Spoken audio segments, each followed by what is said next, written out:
Hello, everybody. Hey, everybody, what's up? Happy Sunday. Oh, What's good, Faithful Rhonda Karen? was right there, Ish. I went in, I was sharing the link, and it said Mm-hmm. one waiting. I knew who it was before I even checked. And I looked on there, and it was Yes. Rhonda. So, Rhonda, Hey, thank you, girl, for Rhonda. holding us down. And my girl, Diana Rose, is right there in the house.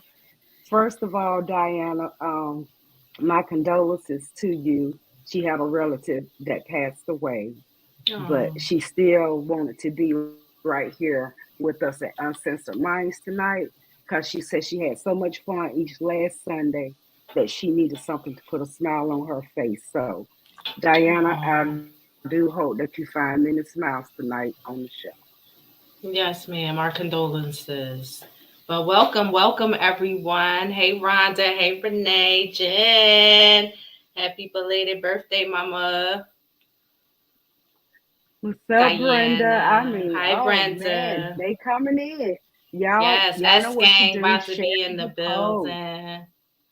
Share the Yes. post, share the post. Now, although we're not live this week, that's okay. We gonna still show y'all that there's a reason to always join Uncensored Minds tonight. Isn't that right, each? Yes, absolutely. Thank you, guys. Mm-hmm. Because number one, I was so excited that we were all under one roof last week. Each girl, when I tell you that you brought it with that game, oh my gosh. Yes, Girl, everybody was it has loving the been the talk of game. the week. I'm It has glad been the everybody talk of the week. enjoyed it. You were the talk of the week, honey. You was showing Head us bust all out. what to do, baby. You was showing us all what to do. Well, Yes. I went to Philly, and yeah, they made Karen D feel so welcome that I was able to be comfortable in an uncomfortable zone. And what I mean by that, which is going to take me to my affirmations, um, not that I was uncomfortable in Philly because I knew that with them I was among family, but it was the journey of being a single lady going to a city that I had been to only once, and that was when I was 16 years old. And in today's world, um, that's that's not a very safe thing to do is to travel. I mean, so many things happen out there. So it meant that much to me though to be there for that 100th episode because that's a milestone that I just could not miss, and I'm so glad that I did go because I had so much fun. And on this affirmation right here, I was looking up affirmation since TM last week. Want that brand new on the sister each talking about they didn't know that I just freestyle, and I do, I really do. But what I did decide to do is to look up some, and this one is on mental health. And what I'll do is just add a little spin on it. Now, this one right here, the very first one, it says, I am more than my thoughts. As I said, I had to step out and go into unfamiliar territories by myself, but yet I had to be brave enough to do it. And I didn't have a problem doing it in my line of work. Now that's what I have to do. I have to step out of my comfort zone in order to enjoy my comfort zone. So I was more than my thoughts of the dangers that could happen, and more into my thoughts of it's something that I'm doing that I love, that I'm dedicated to. So always have control of your thoughts, yet be very careful, but always have control of your thoughts and choose peace throughout anything that you do. Now, with that being said, let's get ready for some uncensored mind tonight. Welcome. Beautiful affirmation, KD. Thank you, Absolutely. E. Thank Beautiful, you. beautiful. Okay. Can't hear you, sir. What's up, ladies? How y'all feeling? Feeling pretty good, Hey, sir. How Nell, you what's up? feeling? Good. I feel wonderful. It actually feels strange now. As I was getting ready for the show, I was getting ready like I was getting ready last week to come and be amongst y'all for the first time. And then I had to sit down in front of this phone. And I was like, wow, that's crazy. Even though we did it one time, it felt so natural and was so normal that this right here seems unnormal now. So we're going to Mm-hmm. high gear. As everyone knows, we are in episode 101. Last week's show was an amazing show. We came together for our 100th episode, and we left with fireworks. It was such a great time. We got so much positive feedback from everyone. So let's continue that movement and get right into episode 101. And we're going to start off, as we do every week, with the icebreaker question of the day. What would you tell your younger self? Ooh, good one. Good What one. would you tell your younger self? What would you tell your younger Asking self? what? Asking what is that's pretty open ended. I mean, I mean, what would go we tell our younger self? go with it as you choose. You know what I mean? As it is open ended. So what would you tell your younger self in a number of different facets? What would you tell yourself Okay. when you are in life right now? How would you steer yourself in a different direction? It's up to you. Mhm. Um. Would you like to go first, Katie? Well, okay, sure. I would tell my younger self, get prepared for a journey, but always know that you can be anything that you want to be, but it's not going to be easy. Be prepared to travel roads that you never thought that you'd travel, but always know that you're going to get over those roads. Be prepared to come amongst hate, but also be prepared to receive that love when you see it. Nice. Nice. I would tell my younger self to be braver, to not allow fear um, to stifle me. Like I wouldn't allow um, things to hold me back, and I wouldn't be so afraid. I would tell myself not to be too afraid of um, going out into the world and just delving into things more. That's what I did. I held myself back a lot. And so I would tell my younger self to not be afraid and to be a lot braver. Nice. Um, I would tell myself that life is like a mountain full of peaks and valleys. Um, you're gonna get highs and lows, and just being able to face each day with an open mind. Right? Um, it's a book, and each chapter of that book will lend itself to good and bad, and um, just go with the flow. Prepare yourself. Be prepared. Have a plan, and have a two plans. So when that first plan doesn't go the way you wanted to go, you can always take that exit and still be able to find your way. Because there's so many detours in life that we don't plan for. Um, the trip is going to be long. It's going to be tiresome, but it's also going to be rewarding. So go into it with that mindset, and sky's the limit. Sky's the limit, and just live each day purpose, with a purpose, and that purpose of being the best you that you possibly can be. Right, and throwing Right. sprinkles of Right. happiness and cry sometimes. Allow yourself to experience life. It's beautiful when it's all said and done, and you're able to look back on things, especially when you get older, and say, "Damn, I went through a lot, which helped me to get to this point now, and I'm proud of myself because of the journey that I've been on." So that's what I would tell my younger self. All Nice. right. I Nice. like that. I like that. Mm-hmm. That was deep too. That was a deep question. You know, it makes you think. Mm-hmm. For sure. Before we move Hmm. on, let's go to the comments, because I want to hear what the audience says. Diane, Diana says, I would say, don't pity yourself. Go after your dreams with no fear. Don't be afraid to do it. Isn't that? Let's stay right there for a minute. Mm. How many times have we given up on our dreams or hopes, or put them to the back burner just because of the fear of the unknown, right? Mm-hmm. But we may have been pushed by somebody else, or we may have jumped out during our fears, and then once we got into it and conquered it, the fear became there was no fear anymore, and it became a love fest. Let's talk about that. Oh, Listen, that fear word for me is something else.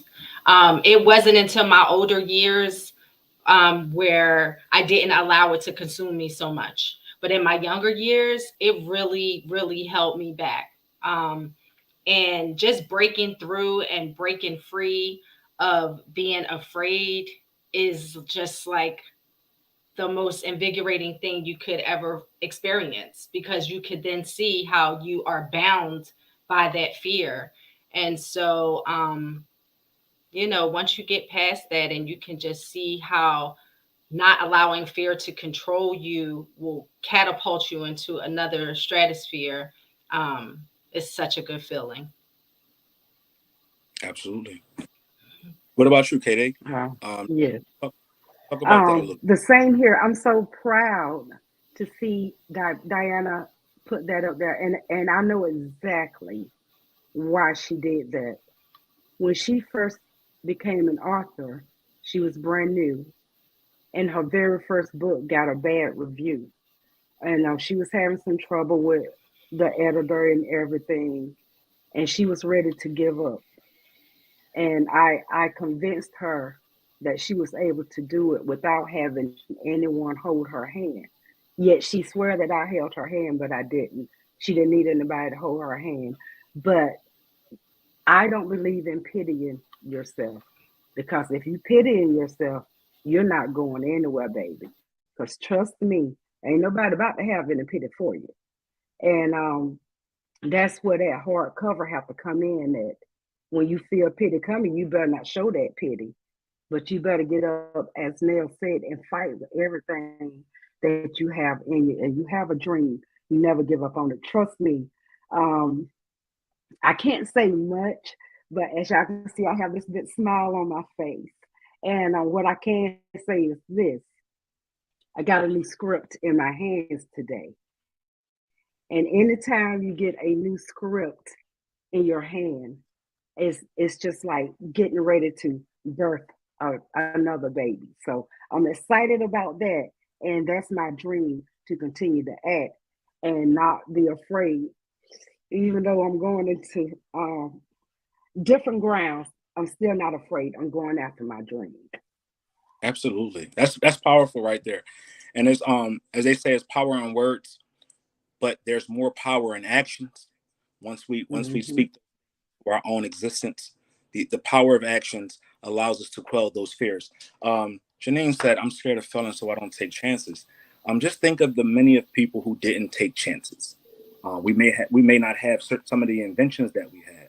We might not have some of the love songs and the the poetry and the books and just so many different things if people didn't jump out there and take and quell those fears. Um, Hmm. Even with the podcast, right?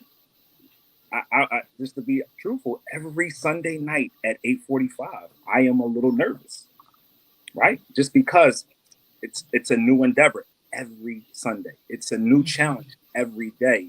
Um, so I mean, but we got, but once that live bell goes on and cameras light up and it's action, we turn into a whole different animal. So get out there and Hmm. beat fear up. You know what I mean? Fear is like David. I mean Goliath. You're like David. You know what happened with that story right there. So um, it makes you think. It makes you think. It makes you Yeah, think. That was a great sure. icebreaker question of the day.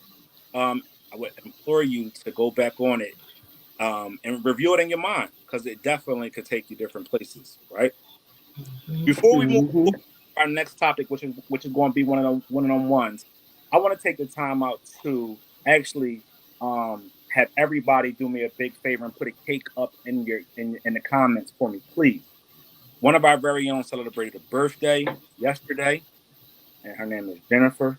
So we wanted to make sure that we said this on a grand stage. Happy birthday, Jen. Happy birthday, happy birthday, Happy happy birthday. birthday. You know what I mean? She is celebrating another year of life. Real dope person. So we just wanted to take the time out and say happy birthday from Uncensored you. All right? Yes. Yes. Happy birthday, Happy Jen, birthday, girly. Jen. Happy birthday, girl. Milestone. Absolutely, absolutely. Yes. So this next topic that we're going to get into, we're going to bring one of our very own top fans, Uncensored Mind family members to tell their She gonna story. come on talking shit, Nell. I'm It telling does. you now, she gonna come on talking shit. I mean, as you should. You know what I mean? When you're doing your thing, you're supposed to gloat and brag. And when you survive struggles and challenges and you're here to tell a story, I want you to come on here and have that energy. So we're going to invite Marilyn to the show to tell her story about her journey with breast cancer.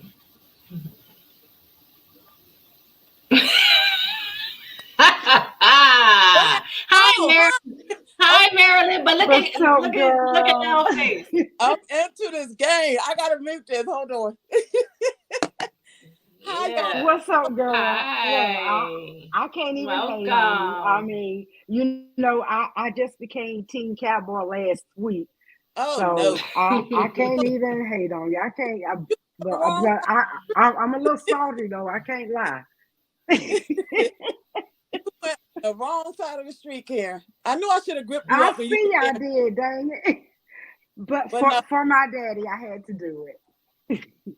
Yeah. Yeah. So as we all know, October is Breast Cancer Awareness Month. And with that, we want to bring awareness to breast cancer. But we also wanted to bring one of our very own to share their story. Her story, not their, but her story and her journey with Right. breast cancer. So again, welcome, Marilyn. Thank you. So yeah, I am a 12-year breast cancer survivor. So I'm gonna start by saying in 2010, around this time actually, in 2010, I felt a lump in my breast. So I didn't tell nobody. I was I was kind of scared to tell people because I knew if I'd have told somebody, they'd have told me to go get it checked out. And at that time, it was like I was scared of bad news, so I like didn't want to go. I'm thinking it's gonna just go away because also back then I was a heavy caffeine drinker. I still drink coffee, but I was drinking coffee, Mountain Dews. I would drink like 6 Mountain Dews per day, and we all know that those are full of caffeine. So I'm thinking it's just like a caffeine cyst in my breast that would go away if I slowed down with the caffeine. So anyway, I lived with it for about maybe 2 weeks before I said anything. Then I finally told my oldest sister because I knew ever since my mom passed, my oldest sister has stepped in as that role. So I said, I'm going to tell her because I know that she'll be the one that kind of forced me to go get it checked out. So I did, and I went. They did the mammogram and the ultrasound. And they actually did, what's the word I'm looking for? When they test, Mammogram. no, Biopsy. biopsy, there you go. They did the biopsy. So now at this time too, my granddaughter, so this was around October when I found the lump and I went and did all the mammograms, the biopsy and all that. So my granddaughter was born 2010, September the 22nd. All right. So she's about a couple of weeks old when the doctor finally calls me back. The surgeon calls me back one day. I'm home. And my granddaughter's mother had just dropped her off for me to watch so she can go to night school. Because mind you, my son and her mother were still in high school when they had my granddaughter. So I'm watching them while they working and going to school. No sooner she dropped her off and leave, my phone rings. It's the surgeon. Miss Jeffries, yes, this Dr. So-and-so. We got the results from your biopsy. Are you sitting down? So I'm like, man, if you don't tell me, what you calling me for? Don't worry about what I'm doing. Just tell me the results because I'm scared. So he said, well, we got the results and it is breast cancer. You do have cancer. That floored me. I'm like, I've got this baby. I'm by myself. My son is at work. What am I going to do with this baby now? I need time to process what this man just told me. I need to cry. I cannot cry with this baby here. So I called my sister, and her and another sister came over. They took the every time I tell it. All right, hold on. Um, so they came over and they helped me with the baby while I got it out. So the first 3 days, it's like I went through all the why me's. Why this happened to me? This, that, and the other. Oh, F my life, this, that, and the other. I don't want to live, this, all that. After the third day, I'm like, okay, Marilyn, this man said you got breast cancer. So I'm like, I'm questioning myself. What are you going to do? Are you going to lay down and die or are you going to get up and fight? So I got up and fought. And after the third day of me receiving like phone calls, oh my God, with all the side stories, I'm here for you if you need anything. I didn't even want to hear that no more. And I said that to people in the nicest way I knew how. If you can't call me regular, like y'all just calling me to check up on me like you would do if I didn't just receive this news, then I'm sorry, but don't call me. I'm over that. I was over that period of me feeling, down and out. Now I'm ready to get up and fight. I remained positive through this whole ordeal. Like it took almost all of 2011 because I had to go through surgeries. I had 3 surgeries. I went through chemotherapy and radiation. So that took almost all of 2011 to fight. Lost my hair, everything. That's something I wouldn't wish on nobody. But I want to say this though, because my little sister is fighting it now. She just finished her last round of chemo. And everybody that I know that's fighting it, the first thing I say to them is to remain positive. The doctor told me that. He said, Marilyn, your positive attitude played a major part in whether I was going to beat this thing or not. And I truly believe that because I could have just laid down and just died. You know what I mean? But I didn't. I got up and I fought and I still live my life like I didn't have cancer. I mean, after I went and got the chemo things, of course I was on my butt for like a week because chemo knocks you down like you can't do nothing.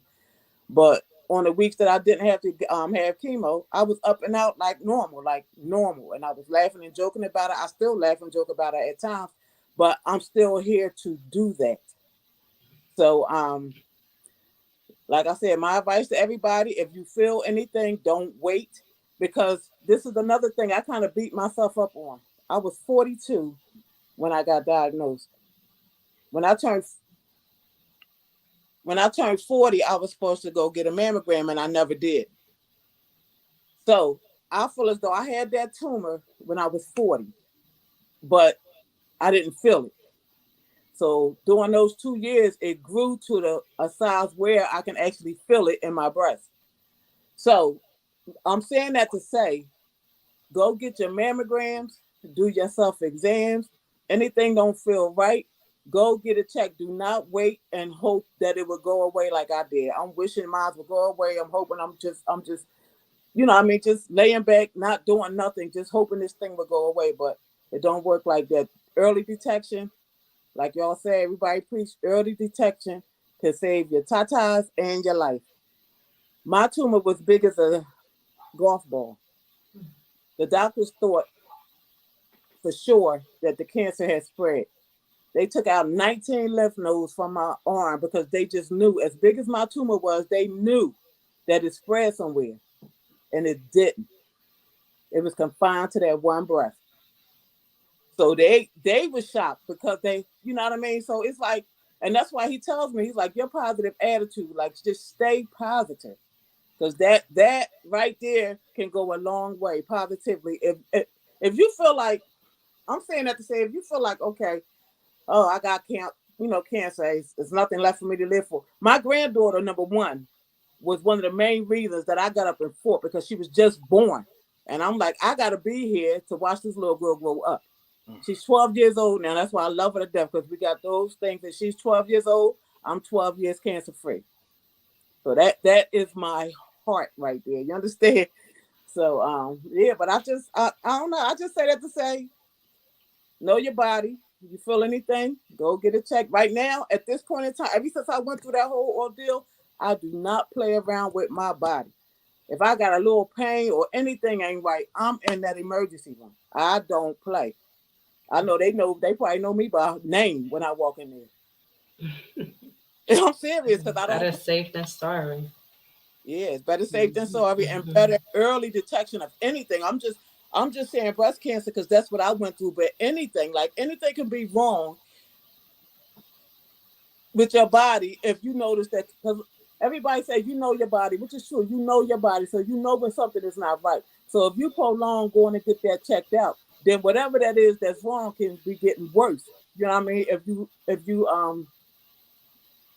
prolong it and everything. So I don't wait no more. I'm right there. I'm right there. But yeah. So I just did the cancer walk today too. I try to do that every year. We did a 3-mile walk in Pensacola, New Jersey, making strides against breast cancer. I give back anybody that's taking donations for breast cancer awareness, because they did. Those cancer groups did a lot for me. I lost my hair. They made wigs and stuff for me and everything. So they do. I know what they do. That's why every time somebody's taking up something for these cancer organizations, I give, because I know what they do for cancer patients. So um, that's my story, I guess. Such a story, Marilyn. Mm-hmm. How often, can you tell us how often you have to be checked now that you have been cancer free for so long? But I am sure they still monitor you very frequently. How often do they? So I still go every year to get a mammogram, but I have to get a diagnostic mammogram, which means like a lot of hospitals you can go in every year. If it's time for you to get a mammogram, you can go in as a walk-in and get it, and they'll send your results to you. Me, I cannot go in as a walk-in. I have to have my schedule, and I have to go in there and get a diagnosis, which means they will not let me leave that hospital until the doctor looks at my result and see that there's nothing there. You know what I mean? I still get the little notice in the mail, but he's already told me that day that Miss Jeffers, you're fine. So, but I still go every year, and I just had an appointment with my oncology doctor, cancer doctor, last week, I think it was. So, yeah, they monitor me good because, like I said, now, and they want me to do like a genetics testing thing. They've been on me to get that done, but that test is very expensive. My little sister got that test done back in 2011 when I had it, because I got 4 sisters. So they was telling me to tell my sisters that they need to go get their genetics test, because I was the first one in my immediate family, because back then it was being said that breast cancer only runs in your immediate family, mother, father, sister, brother. That was a lie, because I was the first one in my immediate family that had breast cancer. I had cousins. My mother had a first cousin that had it. So cousins had it. But as far as immediate mother, father, sister, brother, I was the first one that had it in my family. And now, like I said, my little sister is fighting it. And she actually went and got the genetics test, and it came back negative when she had it done in 2011. But now today, she's fighting breast cancer. So that test is very expensive. A lot of insurances won't pay for it because it's that expensive. I'm not getting it, but they want me to get it. And I'm thinking that now, because y'all so pressed for me to get this test done, that it's all about the money for them, but I'm not getting it. They do cancer screenings every time I go for appointment. They screen me for my whole body to see if cancer came back anywhere. And when that comes back clear, I'm fine. There's no need for me to go get $1 million test done. Mm-hmm. That's a whole other story, but Wow. yeah, yeah. Mm-hmm. Whew.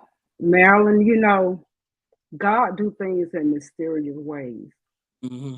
I didn't know if Ebony was going to share with y'all tonight what we went through. Um, whew.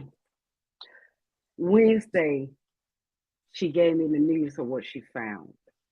Okay. And Yeah, he sent you here. I, immediately, I start talking positively to her, of course, Mm-hmm. and I let her know right then and there. If anything, I'm there. Mm-hmm. I am prepared to drop everything and walk with her through this because, Yeah. like she said, she just had a mammogram 2 months ago, Mm-hmm. and Ebony is my everything. I had to go Uh, through it with my sister, but in a different way. yeah. But God sent you here tonight. And I got to say, my bestie is so brave. She's so brave. Um, Mm-hmm. thank you. We're going to be positive because it is a positive thing that she was able to find to herself. Right. That made me more aware that I began checking myself more. But Yeah. thank you for sharing your brave story with us. I've seen other women go through it, and each woman share their story in their own way. But thank you, because I can't imagine you had your grandbaby when you got that news. But look Mm-hmm. at the soldier that God put before us right now. Thank you for Right. sharing that. I Right. love And you Ebony, too, Ed. you're welcome. Ebony, yeah. So just stay positive. That's the only thing. That's the main thing I tell people because you may not. Y'all got three. Y'all got three. You may not believe it, but positivity plays a huge I, role. Your energy, ah, yes. Your energy, Ebony, and the way you go about it. Like if you just lay down, because like, all right, I'm gonna use COVID for example. Because when I had COVID, they told us not to lay on your back. You still should have got up and moved around because COVID was like a glob of mucus that clings to your lungs. So if you laying on your back, laying down all day with COVID, you know what I mean? You're giving COVID what it wants. You know what I mean? It's I don't know if You're the word feeding it. but yeah, Exactly. You're yeah, feeding it. so, right, exactly. So don't do that. Like I said, I didn't lay down and die. I could have laid down and moped around the whole year that I went through the fight. I could have just laid around and moped. Oh, I'm gonna die anyway. Nope, I didn't. So stay positive. Like just I don't know. That's what just stay. I told my little sister this. I'll talk to her every day, and she's remaining positive. Hers they call hers super early. Thank God. You understand what I'm saying? So hers is like they ain't even give hers like a stage number. Like she's real early in stage one or something. So they did her chemo first. With me, they did my surgery first, and then they did chemo. And everybody asked me what was the worst part of your ordeal that you went through. Was it the surgery, the chemo, or the hair loss? To me, it was the chemo because that it kills every cell in your body. So you literally feel like you got hit by a Mack truck and you cannot get up and do nothing. Your body is weak. Mhm. So that was the worst part to me. And then the second worst part to me was losing my hair. I woke up one morning, half my hair was on my pillow. I cried because I love my hair. Like, and when it came out, I was like, oh my God. But it grows back. So that was a little temporary thing. But yeah, Ebony, just stay positive and stay on top of all your appointments and everything and just, do what they say. You know, She stay will. positive. She will. Yep. Because, like I told her, I said, I don't like spirit. I said, but I'll grab a damn spirit and be right there. She will. Yeah. She Yeah. will. Yeah, prayers up. Yeah. Prayers up, Ebony. Yeah. Yeah. Yeah. before you leave, I would like for you. I would like to speak on the importance of support, friends, family, love. Support. That is also the journey as well. Wait a minute, because you was breaking up. Now you said you wanted to hear about that. I just talk about the importance of having a Oh, support system, a real solid support system. yeah, yeah, that's important too because um I lost my mother and my father in 2000. So it's 11 of us though. They had 11 kids. It's 5 girls and 6 boys. So I got 6 brothers and 4 sisters.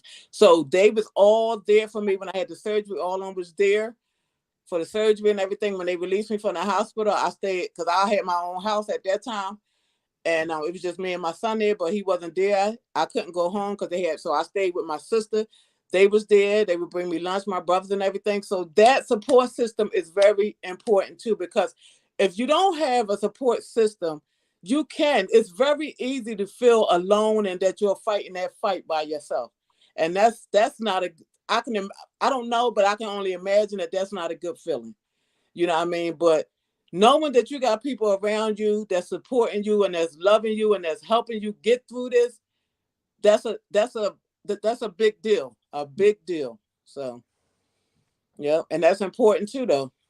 That's another important part. So I mean, anybody like Karen, if you're Miss Ebony's support system, then be there for her because she's gonna need it. You Oh, understand? she know, no doubt. She know it's no questions asked Mm-hmm. whatsoever. I mean, Right. like I said, I wasn't aware she was going to share this with y'all or not. So I had not. I had spoken with my son and my daughter-in-law. Um, a- actually, um, Friday, I was a complete mess. I mean, I was just, of course, I was brave for Ebony. You know, Yeah. I'm brave for her. And It's a it's a hurt piece when you yeah, hear cancer word just seems to just knock the wind out you. exactly.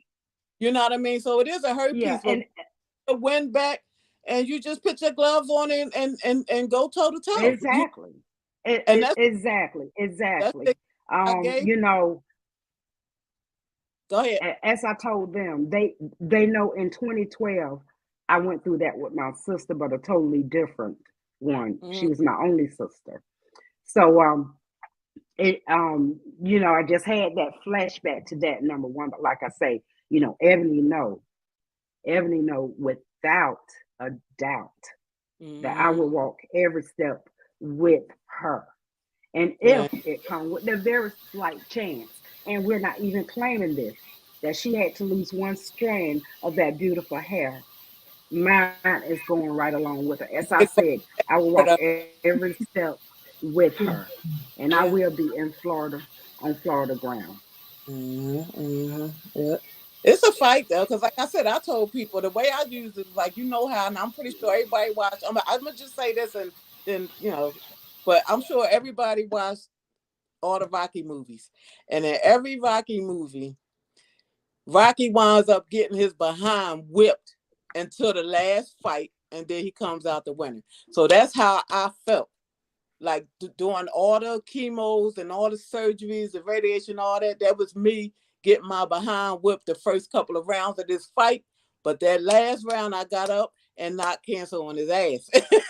All right, now You that's what know? I'm talking about, girl. I love your attitude, love Yeah. it. That's what I'm talking about. Mm-hmm.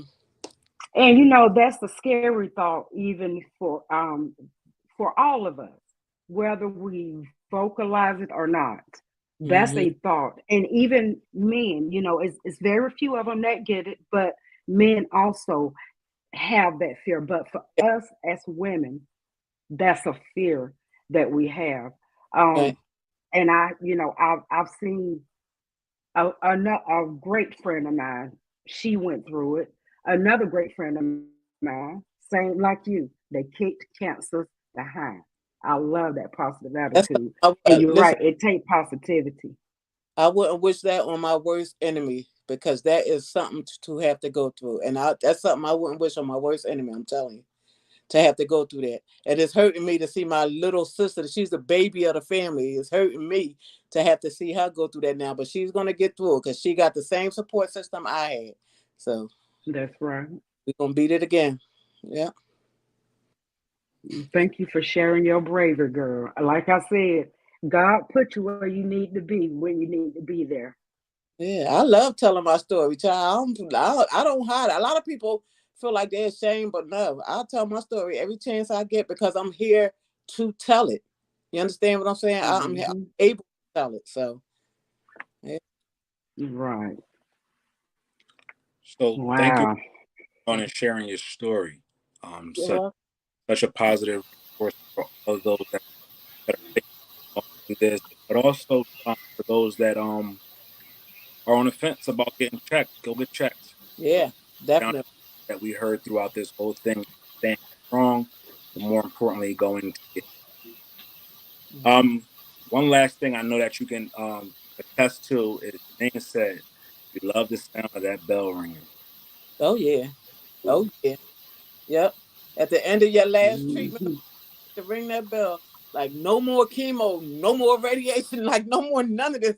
Take this porta cap out of me. They was like, you can leave it in or take it out. Take it out because I don't want y'all thinking about giving me no more chemo or nothing. Take it out. Y'all can have it. Absolutely. Again, thank you for your testimony. Thank you for your bravery. Thank you for 2 shows in a row. You came on Wednesday, showed your sneaker collection, and now you're here to share your story, which is such an impactful story and testimony. So, as we go through our daily progressions, we always will pray for you, as we always do for each and every one. And also making sure that when we do these walks, we do them in your honor as well. Oh yeah. All right.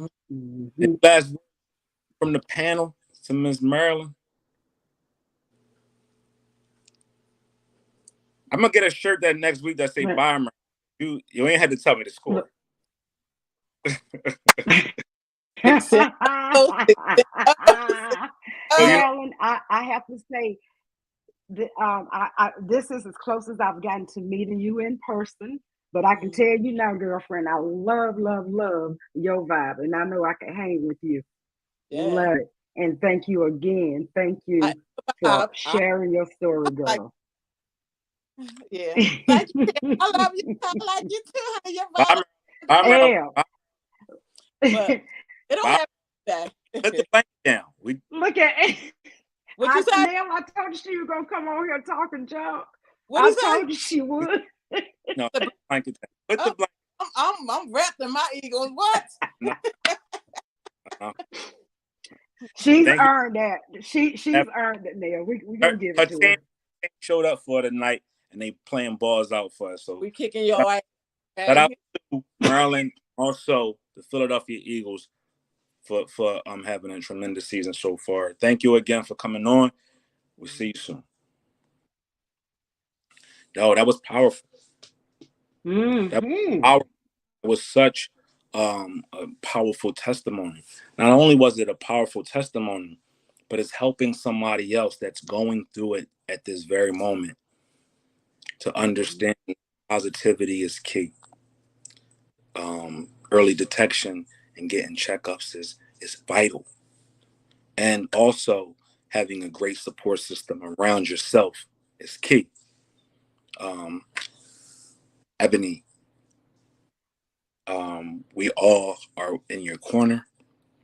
We all are supporting you, and we all are going to pray for you because that's what we do as a family. We rally around each other and for that support, and we know that the results when they come back is going to be negative because you're such a positive person. So, regardless of whatever the situation may be, we always got you.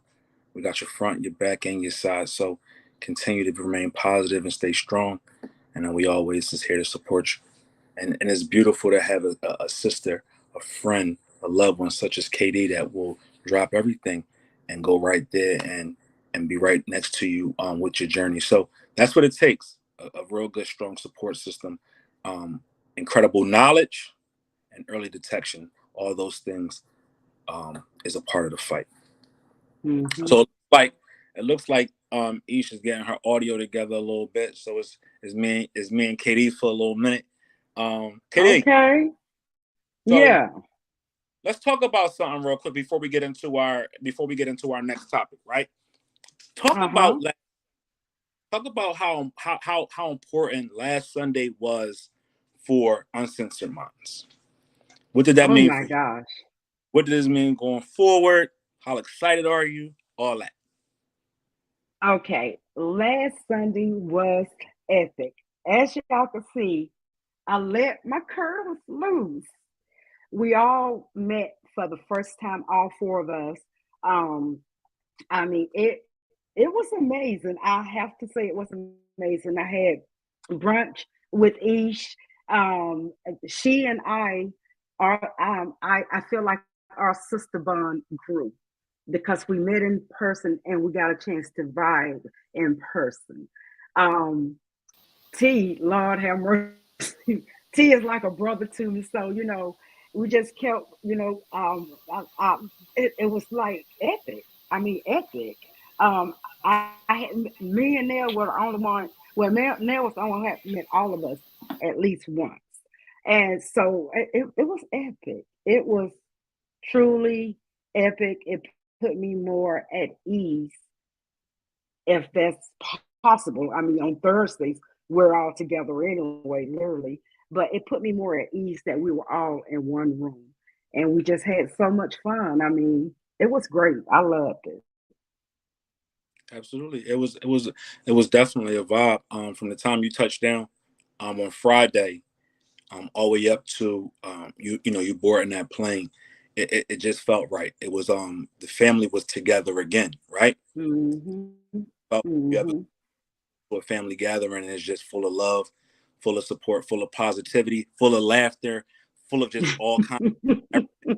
That's what it was. And it portrayed in front of everyone. Everyone seen that. It came Mm-hmm. up. The things that we do on Thursday set it up for that meet and greet for the first time, and it just was seamless. We carried. And Tez, don't Oh, don't forget, we finally met Tez. absolutely. He's officially Yeah. a part of the family. And it was just weekend. I'm gonna say it was a weekend. Um, so, so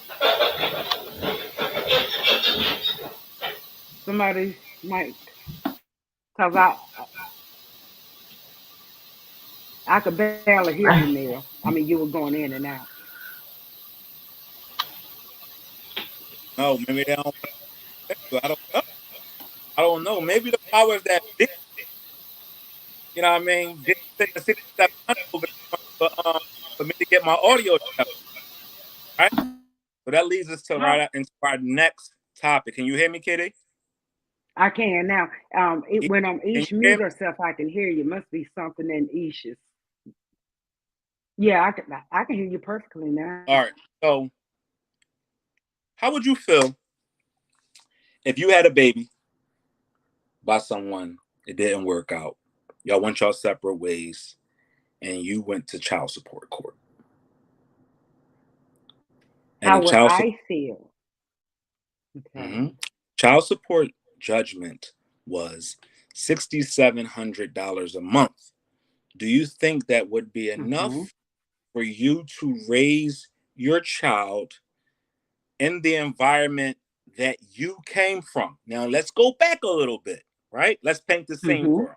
Mm-hmm. Let's say you were with a millionaire, Mm-hmm. and millionaire put you up in the best homes, you were riding around in the best cars, you had it all at one point. Y'all chose to go y'all separate ways.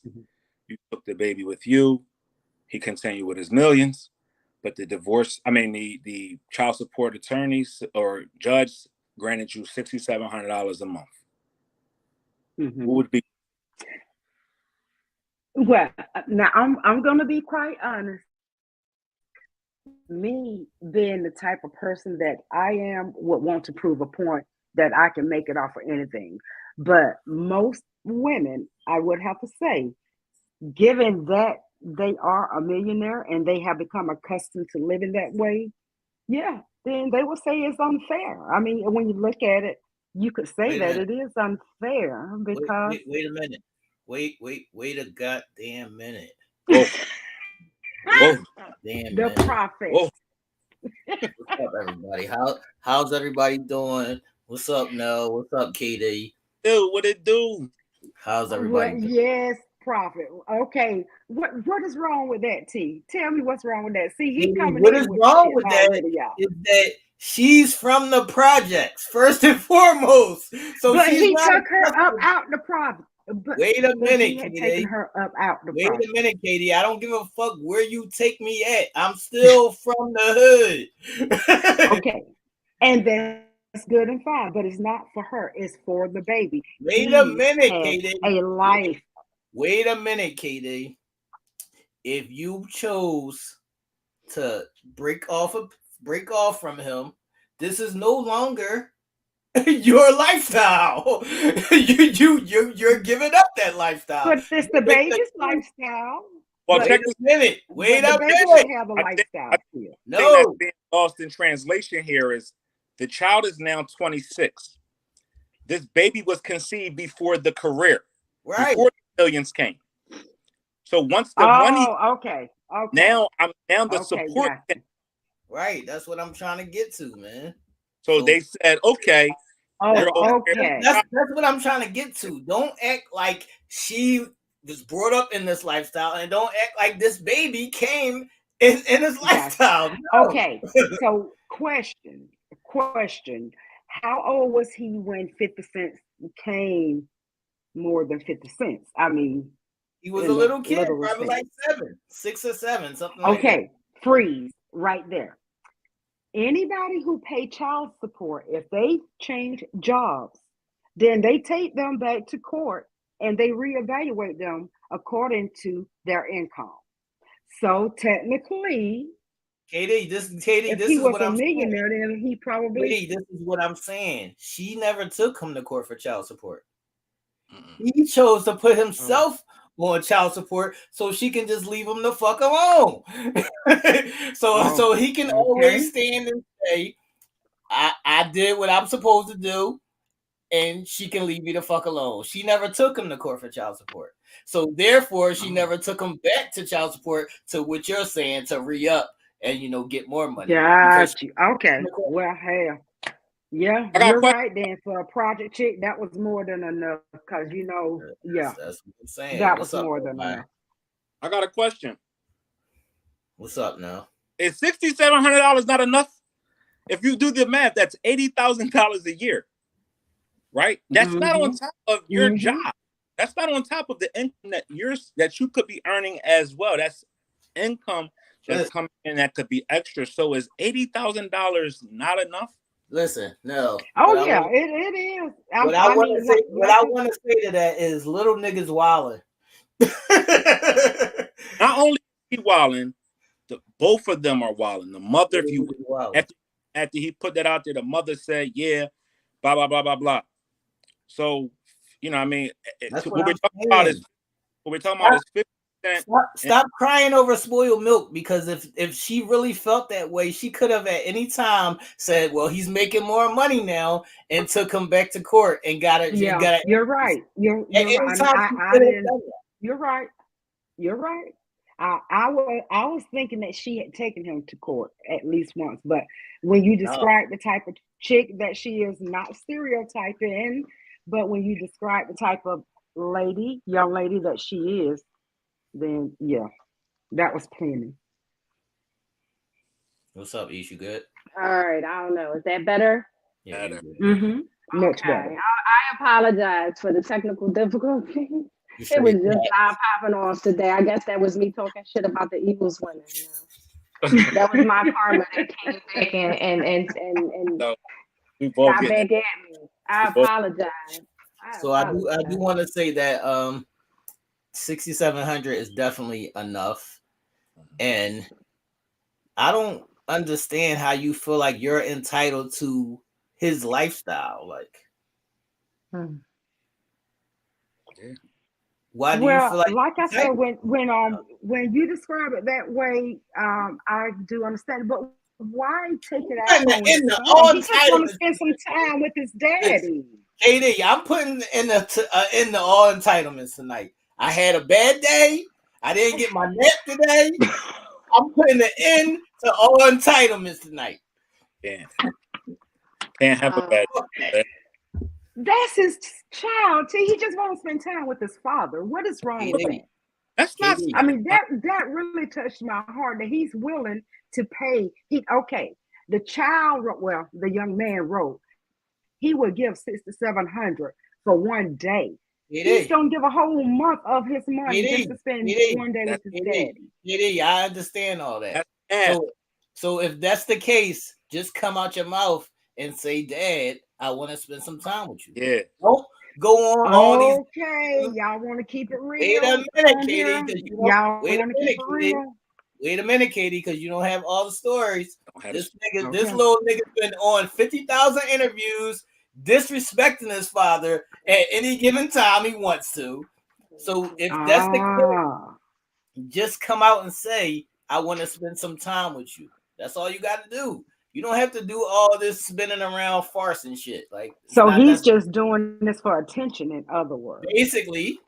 And he got the attention that he didn't think was going to come from it, because people, the common people, the people who are not from that millionaire ilk or even the entitlement ilk, said, "Boy, get your life." Right. You got people out here that can't even get $200 a month. Exactly. Right? So when he worked into that and everybody started coming at him, he changed his tune and said, "All right, well, I really will take that 6,700. Just want to spend it." Look, that part that Ebony's saying right there, man. That part right there. You're not entitled. What's up, Eb? You on that side tonight? You know what I mean? You're not and entitled. She's cowboy now. And she's cowboy. You're not entitled, man. What I want to ask y'all is that, is there anything that your child can do where you would cut ties with them? Ooh. Because in this scenario, 50 Cent's son was hanging out with a guy who had him shot 9 times. Man, I think that would probably do it. I think that would probably do it for me. But I mean, I guess it's just what level of disrespect are you reaching with that, with your child to say, hey, listen, this is it. I don't tolerate. Listen, I don't tolerate any disrespect for my kids. My kids would tell you there'll be times when I'll cut them off for anything, and they won't be able to speak to me because they was being disrespectful. so you gotta pay the price for that. I mean, at what point, as parents, right? This is a question to the parents on a post, right? What point of it are you at a certain point where you reach a level and you say to your children, "You are now adults. Right. It is now time for you to figure it out." When they become adults. Soon as you're not taking care of them, soon as you're not paying all their bills, soon as they taking care of themselves, then you're an adult now. And that's true, but I think mothers and fathers release a little differently. It's a little bit easier. I know y'all gonna coddle these kids till they like 60 years old. Y'all gonna still be coddling them, wiping their butts. Y'all still out here wiping their butts and changing their diapers. They damn near 50 years old. Not that. But it's just it's harder for a mother. I know that's right, Janine. I will. My kids disrespect. They know it's gonna be a price to pay. I mean, yeah. Now I have stopped talking to mine. I mean, I have to say, we have went an extended time of not speaking or whatever. But and as much as y'all say I can block people off and cut people off and all of that, that's the one that would be the hardest for me to do it to. But that would be the hardest one for me to do it to. Would it be that hard if he's chilling with somebody that tried to kill you? Probably not. Probably not. Because I'd be like, oh, well, maybe you trying to kill me too. So that would make it easier to do. I'll put it that way. Yeah, all these kids is privileged and wild out. They spoil these little bastards, man. They spoil little bastards. What's your thoughts now? He's so heartless. I'm not. He called me cold-hearted, y'all. I'm not cold-hearted one of my. I'm not heartless. I just don't tolerate disrespect. Oh, now I'm with you on that. I can't stand a disrespectful child, but and we'll get into that subject, I guess, coming up. Yeah, I do think there's a limit as to what you can do. Nell, so what would or it take? should do. What would it take for you, Nell? To cut my child off? Right.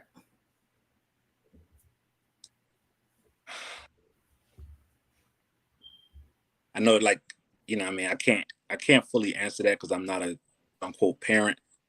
But just, you know, as we share on Thursdays, you know, we talk in depth about these topics that we're going to bring forth on Sunday. You know, I shared, you know, my thing with, you know, with my father. All right, hold on, Nell, because I want to give you a scenario since you don't have a scenario. Okay. All right, so say you have a son, and he smashes your chick and says, "Fuck you, Dad. I'll do whatever the fuck I want to do." Wow. Dang, T, come up with these scenarios, can't he?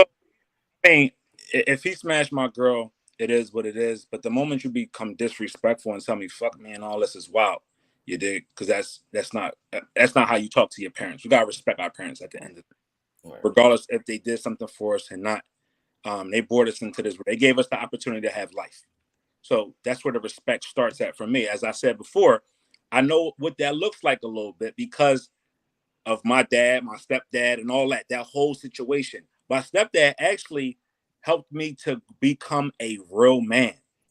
Right? He put me up one night with nowhere to go, said, "You disrespect my house, me and my house, you gotta go." And it wasn't even no ifs, ands, or but. I had to get my shit and I had to go that night. It was about 12 with no place to go. And you know what that did? That forced me to grow up and be a man right there on the spot. But it also taught me a very valuable lesson. You can't disrespect somebody in their own thing. Plus, you can't disrespect the people that gave you opportunities, gave you life, gave you everything, and think that it's okay to do that. At some point, to stand up and be a man. No, there is a saying that we all grew up listening to, and it goes something like, "Don't bite what? Don't bite the hand that feeds you." You don't bite the hand. Bite the hand that fucking feeds you. Even though, and when I was put out, I was a grown man. I was 22 years old. I will never forget it. But that moment right there helped me to, one, gain a greater respect. Two, learn a valuable lesson that you don't bite the hand that feeds you. And three, that your parents are always going to be your parents and respect is due to them regardless of however old you are. Thanks. And that's what about this guy here, 50 Cent's son, is okay. You might not agree with the way things go, but you wouldn't have a mind to even have these thoughts if it wasn't for him giving you life. Right. And we gotta be respectful of that. We can't be respectful of people out in the street who ain't never did nothing for us or show or give love to people that ain't never been there for us over the people that gave us life.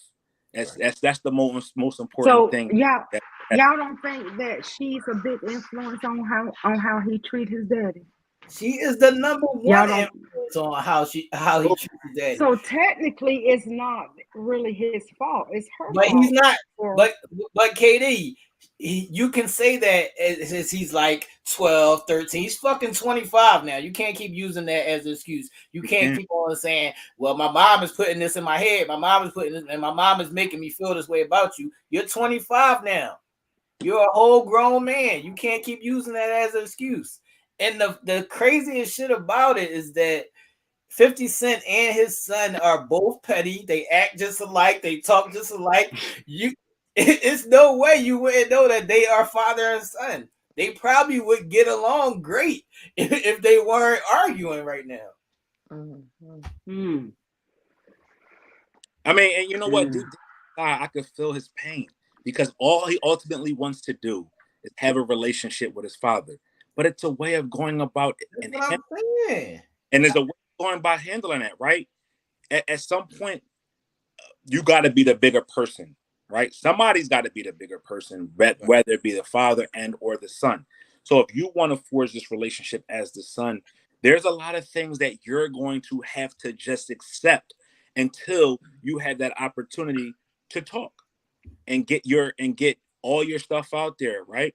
And being able to also digest what's being said to you, because 50 has a side, the son has a side. But ultimately, we should be trying to get back to common ground, and I think that's where the translation was lost at. All right, you wanna have a relationship with your father at this point, right? You want to bury the hatchet of some sort, but you don't go on an attack. Right. Somebody is supposed to think somebody is supposed to now bow down to you because you attacked me. Now it's a way of going about it. Just extend the olive branch and say, Dad, I want to meet and greet. I'm ready to put our differences aside and be somewhat of a father-son situation.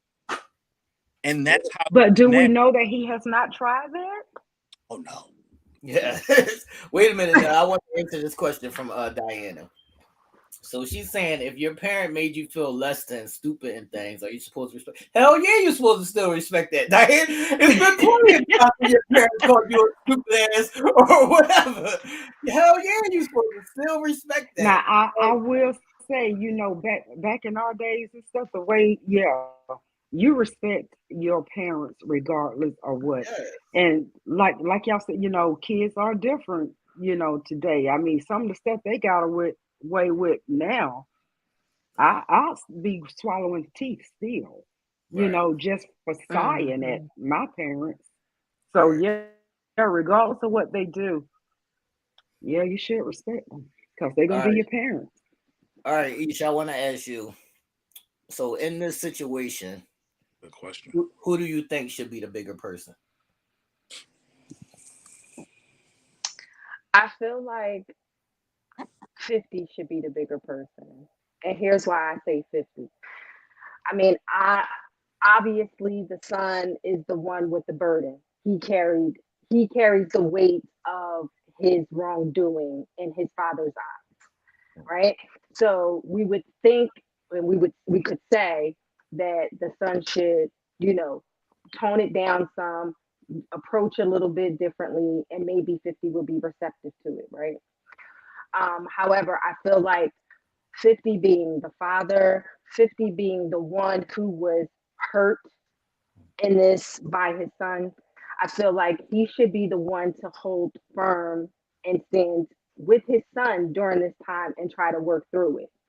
Because he is the elder in the situation. He is the father. He is the one setting the example for how his son should behave in the future and the things to not to do. So he should be correct. I feel like he should correct it and talk him through correcting the wrong.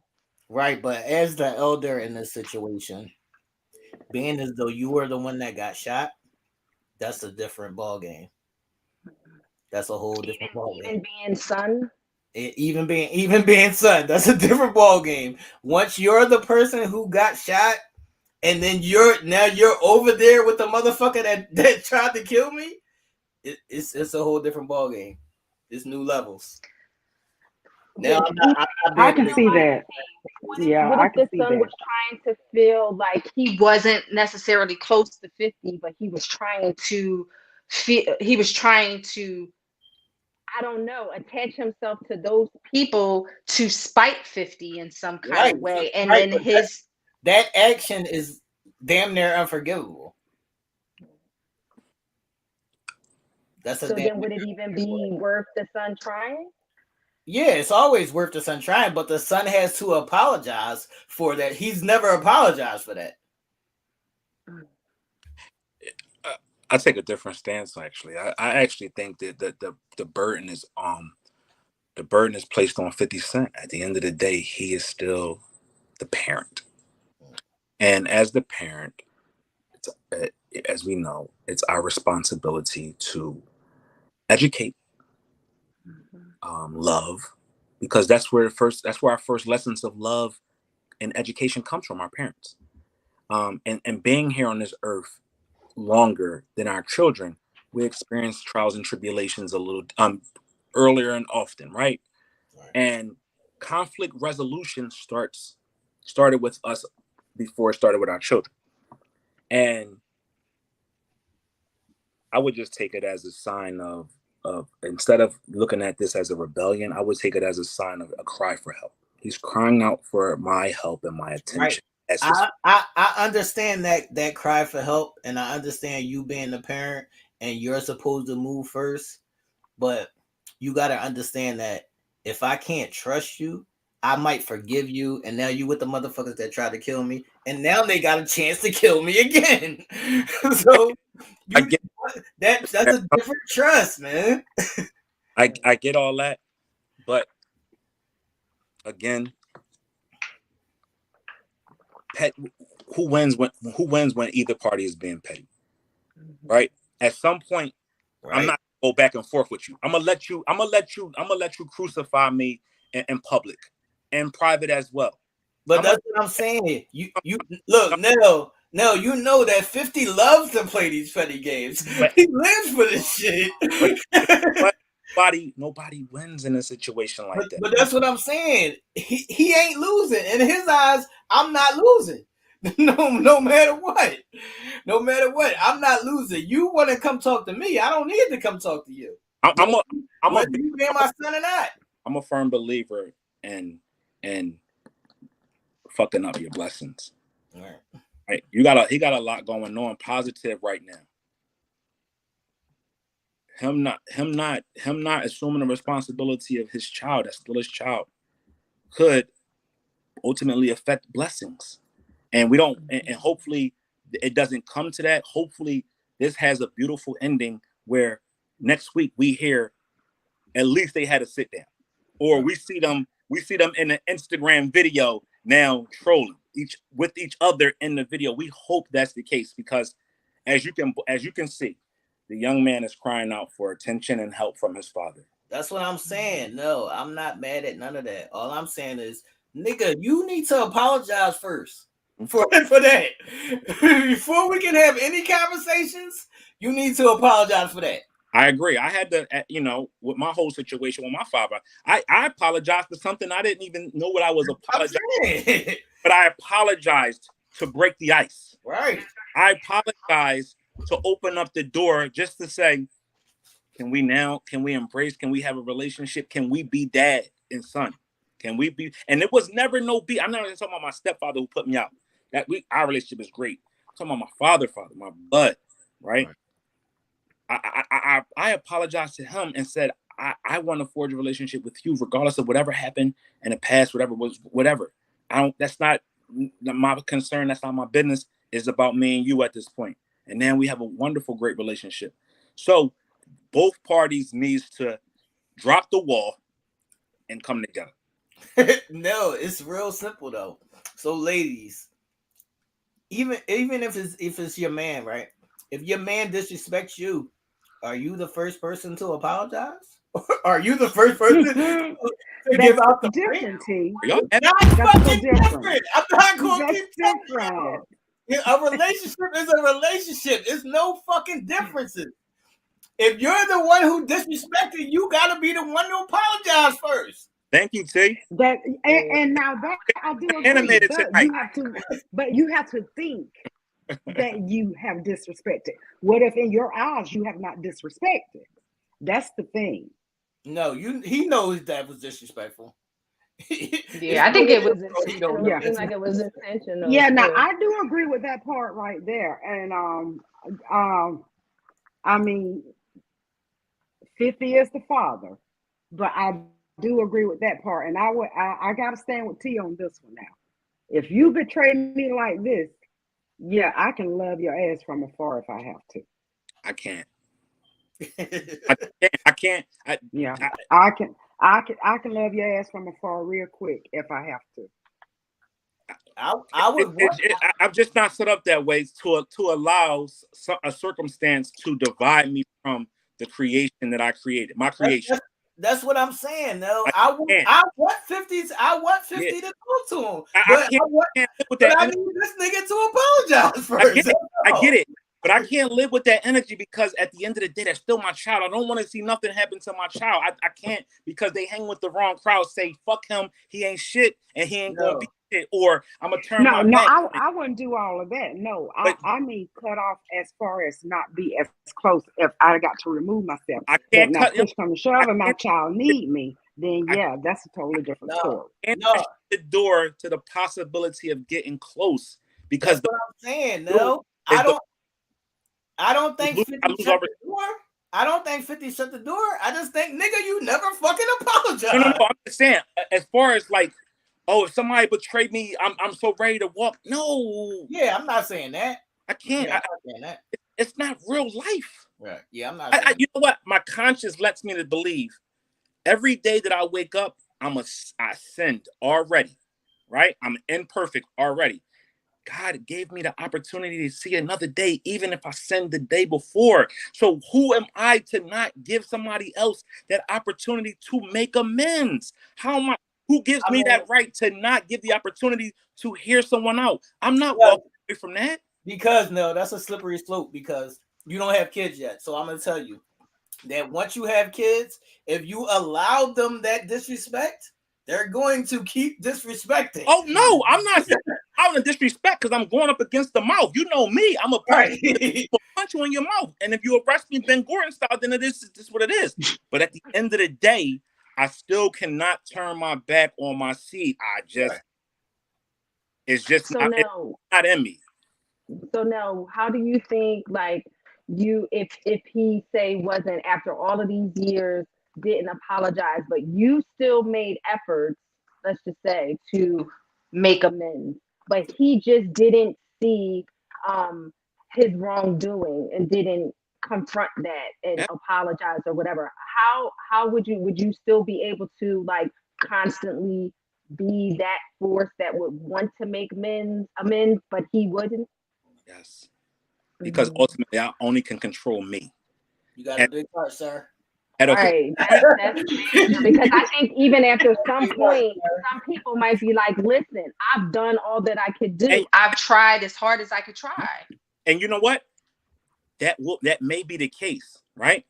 But ultimately I can only control me, right? And the way my heart is set up is there always will be a place for you to come back. I'm not that cold, that bitter, that heartless, or even that determined to let that thing quell me from what is mine. It's still from me. And at the end of the day, that relationship between parent and child is the only relationship that is hopefully everlasting. We created that. I created that. How can No, you know that kids have killed their parents, right? Yeah. So beware, beware. That trust is a thing. I never said that I am going to allow my child to kill me or to disrespect me continuously. I said I have control over myself, meaning I know how to control that narrative, right? We don't have to have equal minds in a sense. We don't have to agree. We agree to disagree. And I can understand that. But if something goes down ever, they still can come home. Because I'm home. Home don't mean living in my second bedroom, but it might be. Right? Home don't necessarily mean I'm taking care of you. Home just means you always got a place to have a conversation. I'm never going to be that gone that we can't have a sit down. Because at the day, I'm a man. Right now, that's my point though. What if that conversation is still disrespect? And at that point, you gotta let them know I've given everything I can, and when you figured it out, and we can have a conversation where it's not with that, then you always gotta air. I just can't. I can't turn my back to the point of it because I'm not saying to do that. It's imagine if I get a phone call and they say, Mr. Gethers, your son is dead. I ain't gonna be like, oh well, he disrespected me, so fuck him. I'm gonna be hurt. Right. Hurt. Done. No, I agree with you. No, I'm just saying you can't stay here being disrespectful. That's all I'm saying. That's all I'm saying. You ain't gonna live in this motherfucker being disrespectful. That's what I'm saying. That's all I'm saying. That's a different story. You ain't gonna live in this motherfucker being disrespectful. But I'm gonna still fuck with you.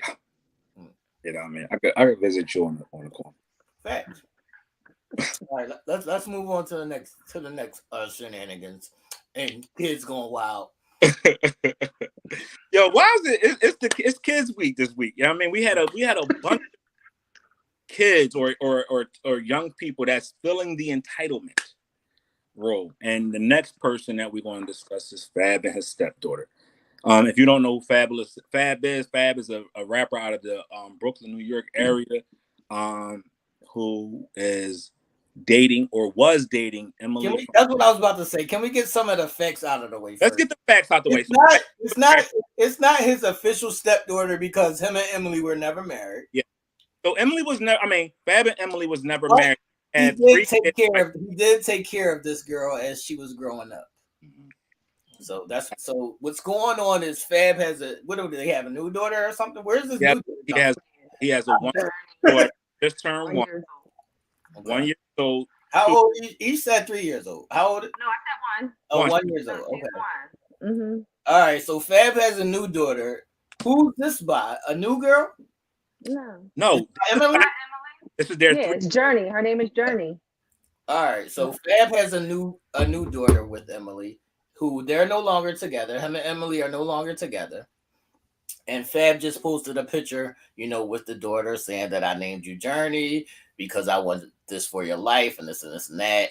And the stepdaughter was upset, saying that Fab was doing something that a lot of deadbeat dads do, which is get the kids on their birthday, or even sometimes they don't even get the kids. They just find a picture of them, picture with them and the kids and post a picture. And then they say, I love my daughter, happy birthday. And they're never even, present in the kid's life. So it's like faking the funk, for a nasty dunk is what they used to say. So what are y'all thoughts, ladies? Yeah, I feel like this is still so fresh. Like this separation, this whole Emily B and Fab separation. I feel like a lot of people didn't even really know about the separation because I know I was one of those people. But I feel like he seemed to be a very involved father all the way through, even caring for her in these 20 years. And she's not even his biological child. So I feel like just because at this stage in the game that things might be just a little not so necessarily so good right now, that it would take away from him being a good father and wishing her a happy birthday. So, Ish, do you think this is a case of the stepdaughter being emotional because you're not with my mom anymore?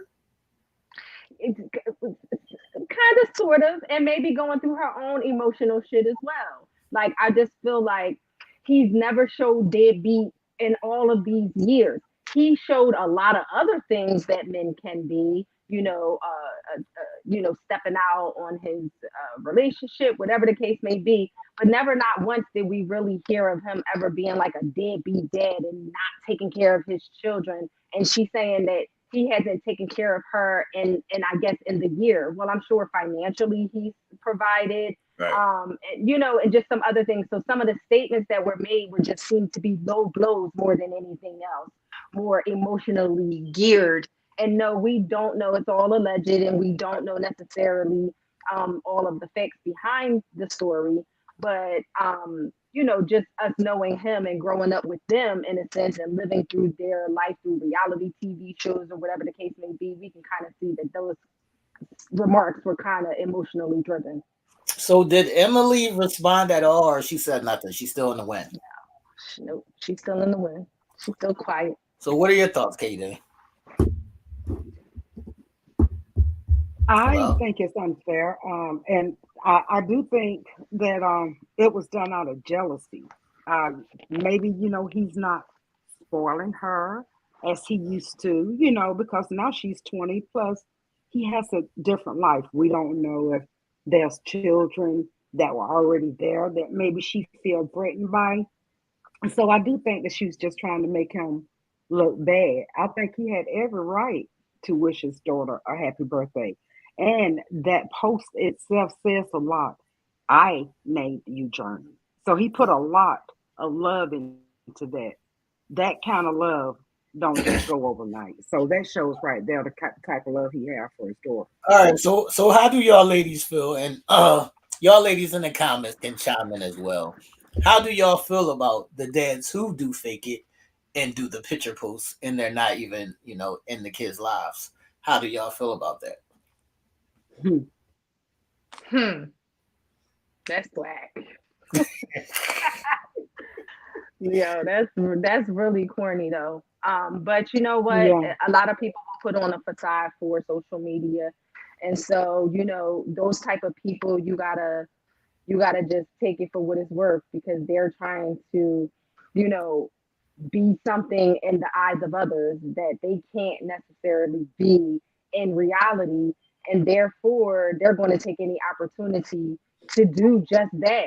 So you got to see through those people, you know what I mean?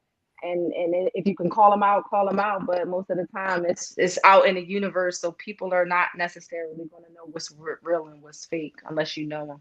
So what are your thoughts, Hmm. Katie? If you had a son or a daughter and you're taking care of this kid every day, and then you up and see the baby daddy post a picture like he's been there every day with you, taking care of this kid, how would you feel? And he's not been there at all. Right. And he's not been there at I'd all. be pissed. I would be pissed. And given the age that she is at that age, I probably would have had a reaction, responded just like that.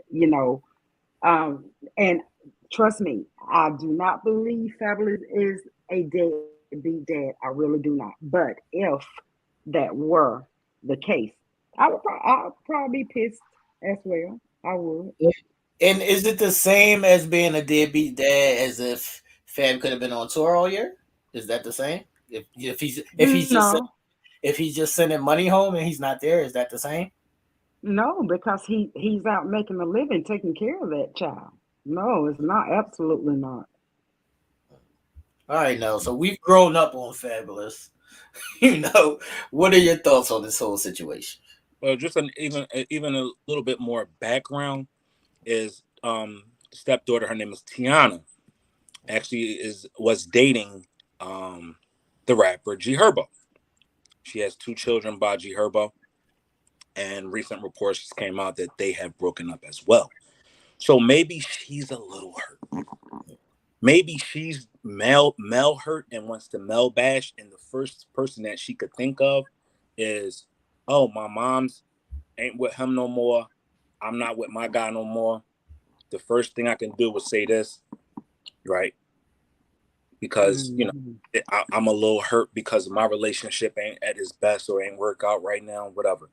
Number of different things can go into that. I think family business should always be kept off of social media when it comes to when it comes to fighting and feuds, because you never know who's looking at that to cause dissension and just divide homes.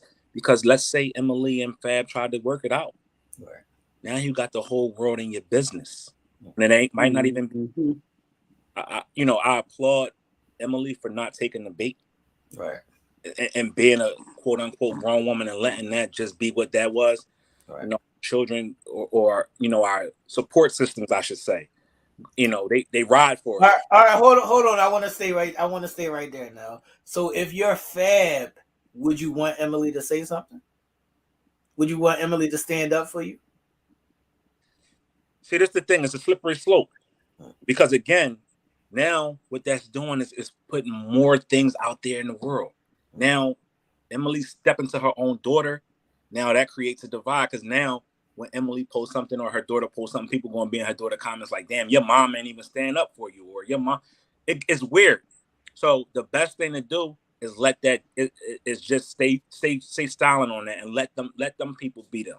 Right? You're gonna have people that's gonna go out there and create mass hysteria and say what they want to say, right? Good, bad, or indifferent. And you let them have a platform because at the end of the day, it is what it is, right? The moment you take the bait is the moment then you look like the fool, right?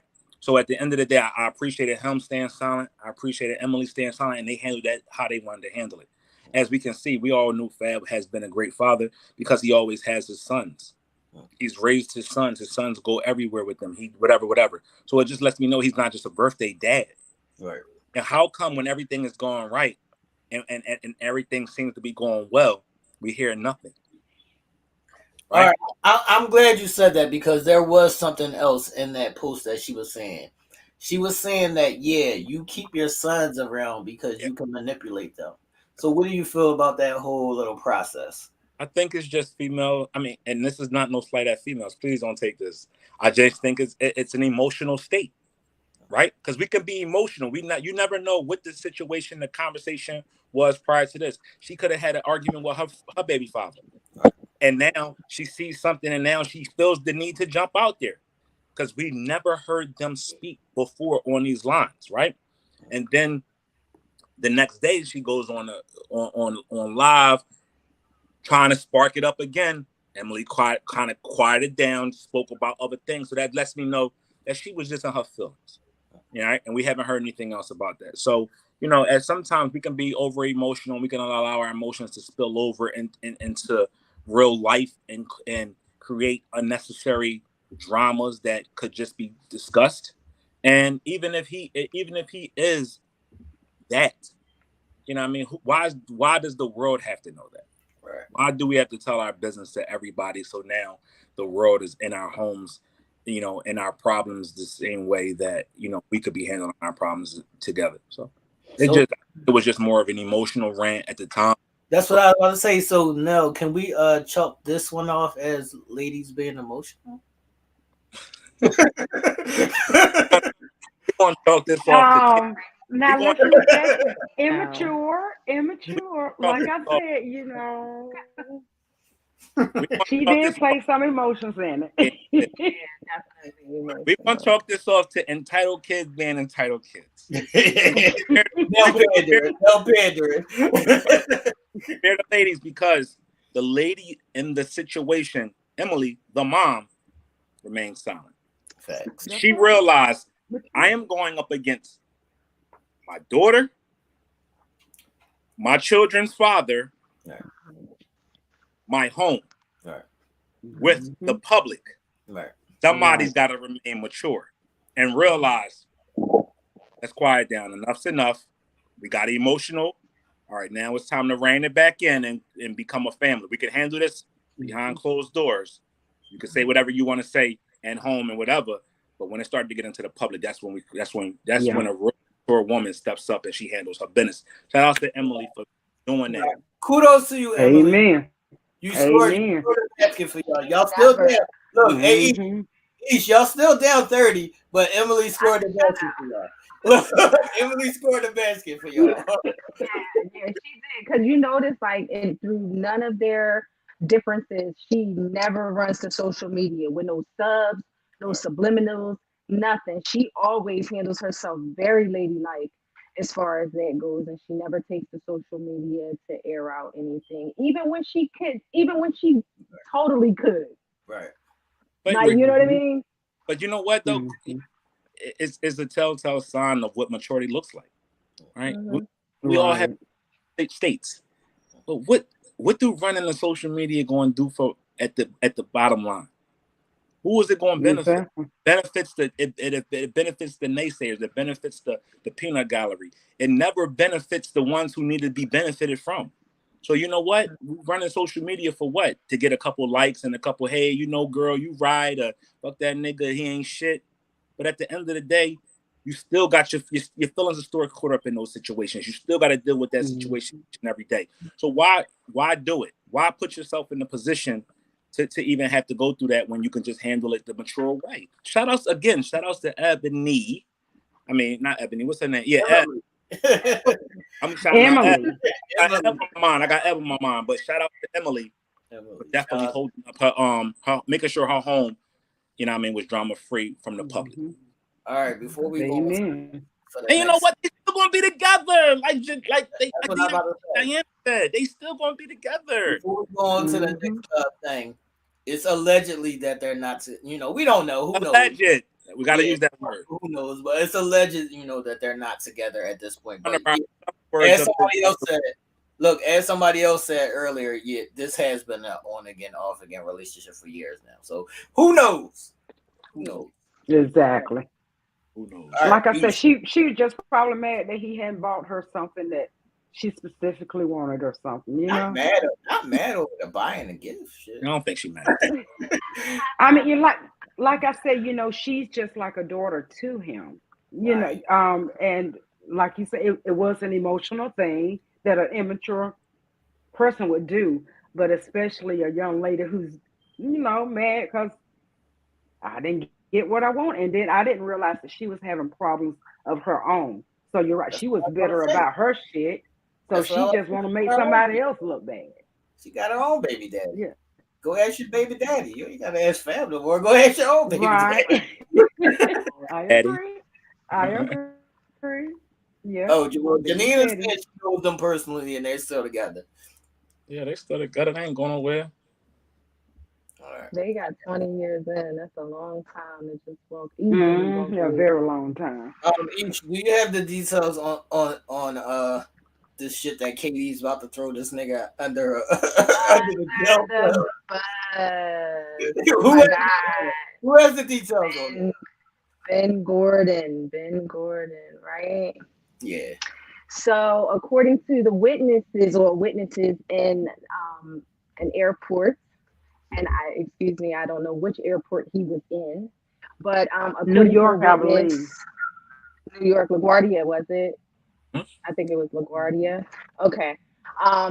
They witnessed Ben Gordon punching his 10-year-old son with a closed fist, which then caused his son to be transported to the hospital and receive medical treatment. And he was then obviously he was resisting arrest as they were attempting to charge him with the assault of his son, who apparently he has a stay away order from, and he's not supposed to be taking the son, I believe, out of um, the city.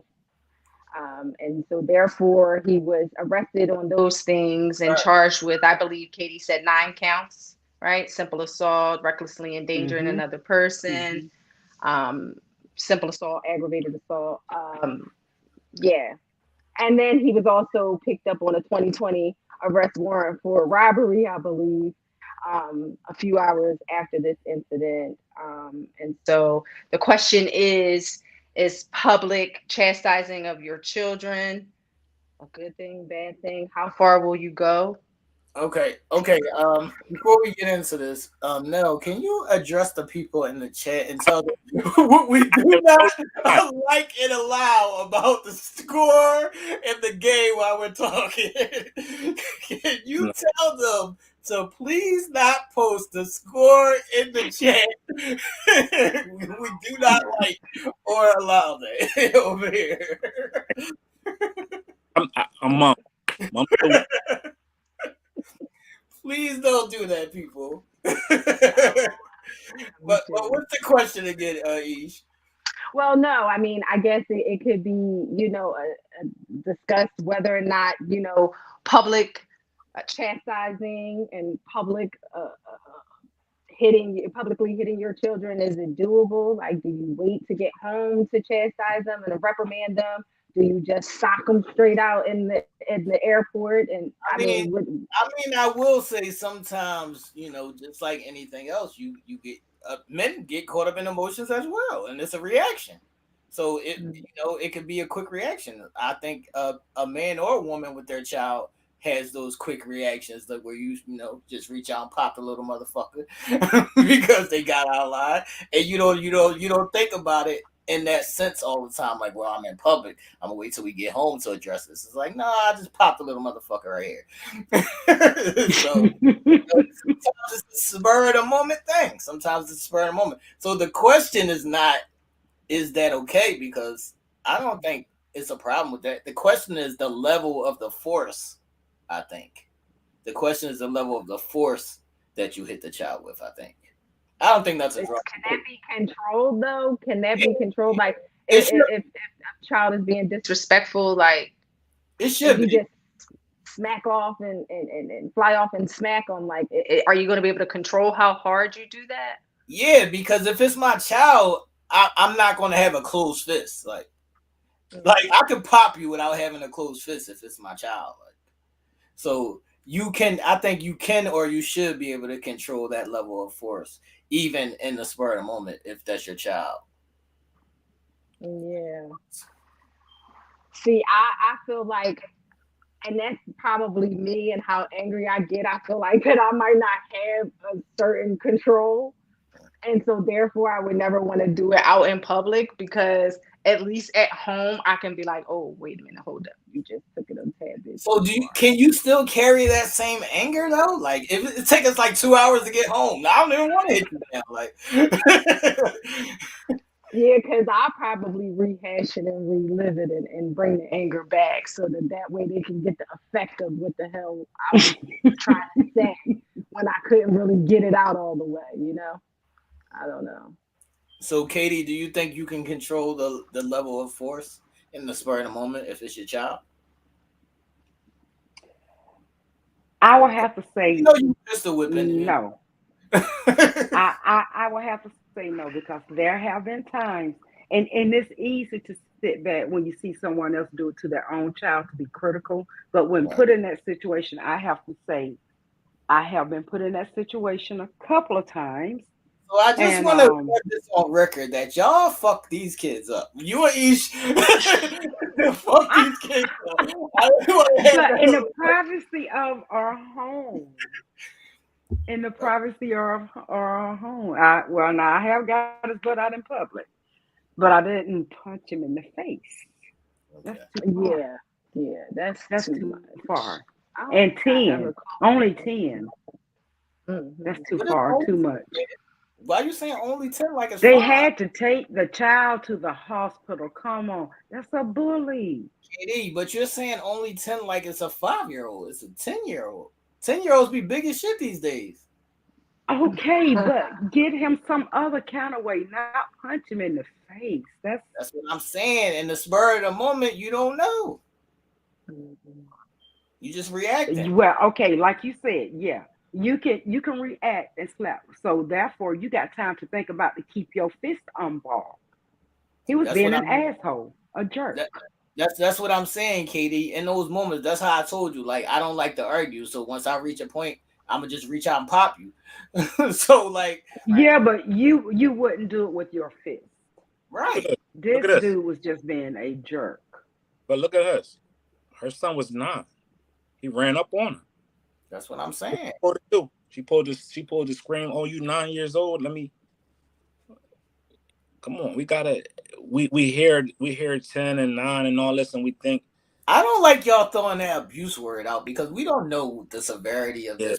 We don't know if this is an everyday thing. This could have been a one The time. child was taken to the hospital. KD, that doesn't mean he's an abuser. You know what abuser means more than one time. Like if it's a one time thing, you're gonna call somebody an abuser. Okay, do you really think that was his first time doing that? If I he don't did know, it out in KD. public, That's what I'm saying, Katie. I don't know. Who fucking knows? You don't know what's going on in his life. well, let Like, me just say that what I'm those were saying, abusive hold on, actions Katie. in my eyes. Hold on, Katie. Let me explain this to you. What I'm saying is, and I'm not justifying this or saying that this is right. What I'm saying is, you don't know what's going on in Ben Gordon's life that his anger might have just boiled over in this one instance. So that doesn't make him an abuser. That just means he's well on his way. He's well on his way. Just what's your thoughts now? Look at the world nowadays, right? That's the picture I want to paint. Look what's going on in our world. Tragedies all over the place. We got mass shooters. We got killings everywhere. They're being done by somebody's child. Right? Just think of that. Regardless of however old they are, they're being done by somebody's child. Then you, on the other hand, on the flip side, you have people who are stand-up citizens. Right? Who wouldn't dare do anything like that. Maybe they were chastised when they were children and were taught right from wrong.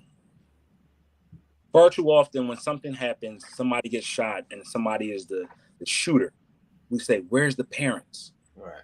They should have did a better job of teaching them right from wrong. They should have They should have chastised them or beat them or did whatever, disciplined them when they had the opportunity. Now this child is running wild. Right? By no means do I condone abusing children. I don't. But is it abuse? That's what I'm saying. Or was he reprimanding his child? We only hear one story, and that's what the media puts out. Right? So it's a thin line, as they say, from discipline and straight up just going over the top. But going over the top makes individuals like the four of us that you see. Our parents put belt to ass, switches to skin. And I want to say that I never called my mama an abuser.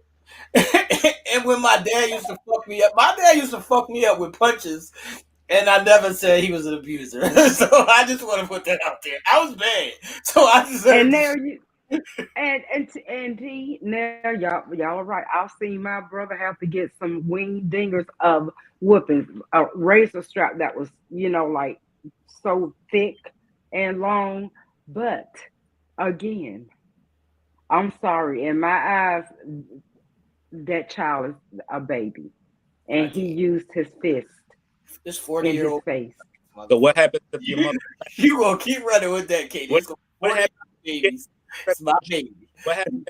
He didn't have to use his fist in that baby's face. What happens to you if you sucking your teeth and your mom smacks the shit out you? Is she abusing? Right. Or was you disrespectful and she chose that level? I mean, a slap, that's how do different. how do we know he didn't backhand him and his fist might have balled up or whatever? We don't know. We're speculating. Right. We're going by somebody's closed fist. We're going by a reporter writing this and closed telling us fist. Okay. What if you got some big ass child kids had to be taken to the hospital, so there had to be some K-Day, let's over dropping a book. K-Day, let's get into the real world for a minute. Yes. This fantasy world that we want to play in, it may be good, but it ain't always good, right? So he was taken to the hospital to exaggerate the charges. Right. How many times have our parents punched us in our fucking mouth and we cried until they told us, I'm gonna give you something to cry for? You already did. Yes. But we know what that did? That shaped us to be human beings that know how to handle ourselves in situations, knowing how to stay in line, knowing right from wrong. All right, now I could take him to the hospital a million times from whatever. But yes. So what if that kid grows up and with that discipline that he didn't receive right there, make him go and put somebody else's kid in the hospital or even you from doing something to you because he didn't know the right from wrong. Right. That right there could have been a telltale sign of him saying, I will never play with my parents ever again because I know that ain't what it's supposed to be. Right.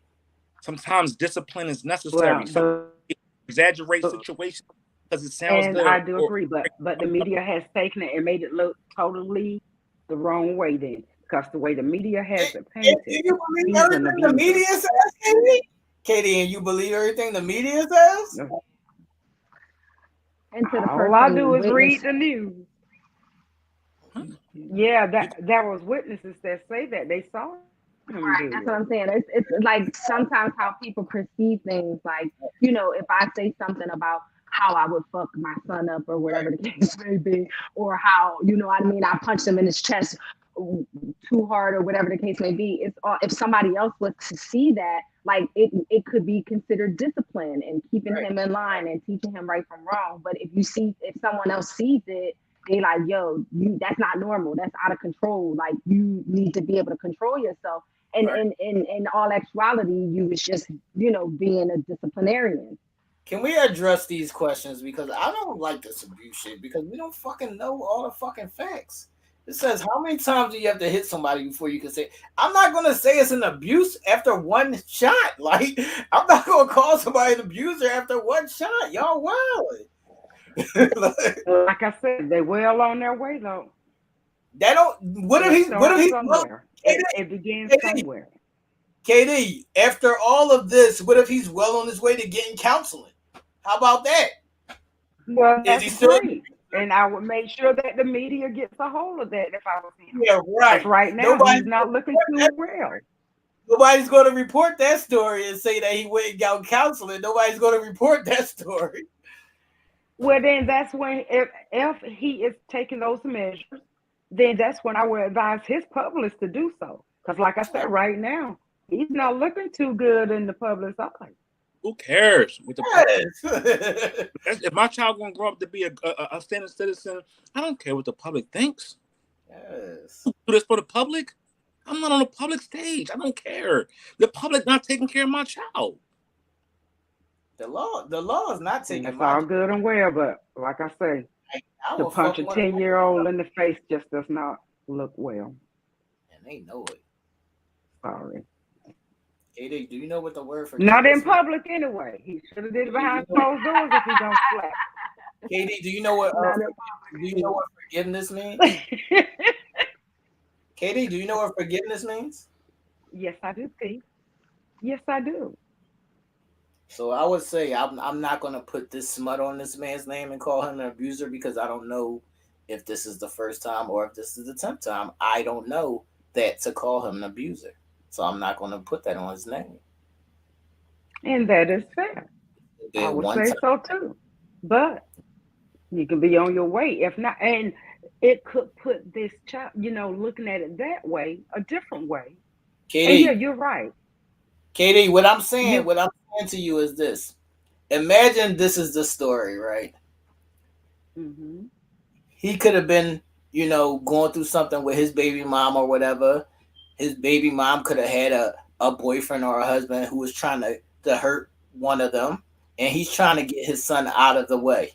And his son is like bullshitting around and doing shit. And he's trying to like hurry up and go. But he's like playing around. It's like, motherfucker, come on. I'm trying to get the fuck out of here. And it's like a quick reaction. It's like, I didn't mean to really hurt you. But there's so much going on that my anger is like, and everything is all over the place. So you don't know the whole story. And if that's the narrative, then you are right. You are absolutely right. And like I say, as Nell said, who cares what the public think? But when you're a public figure, you want to try to keep your He's no image longer clean. He's no longer a public figure though. Okay, boy, this here became mighty public. Right, but he's not like, of the ordinary, he's not of the regular people, which is why it is in the news. KD, it's in the news because he used to play in the NBA. But if I'm no longer in the NBA, you can't kick me out of the NBA. So I don't give a fuck what the public thinks. But okay. I think this is a learning experience for both. This is going to be a learning experience, and this is going to be it's going to be one of those eye-opening experiences and a learning experience for both parties, the child and also the father.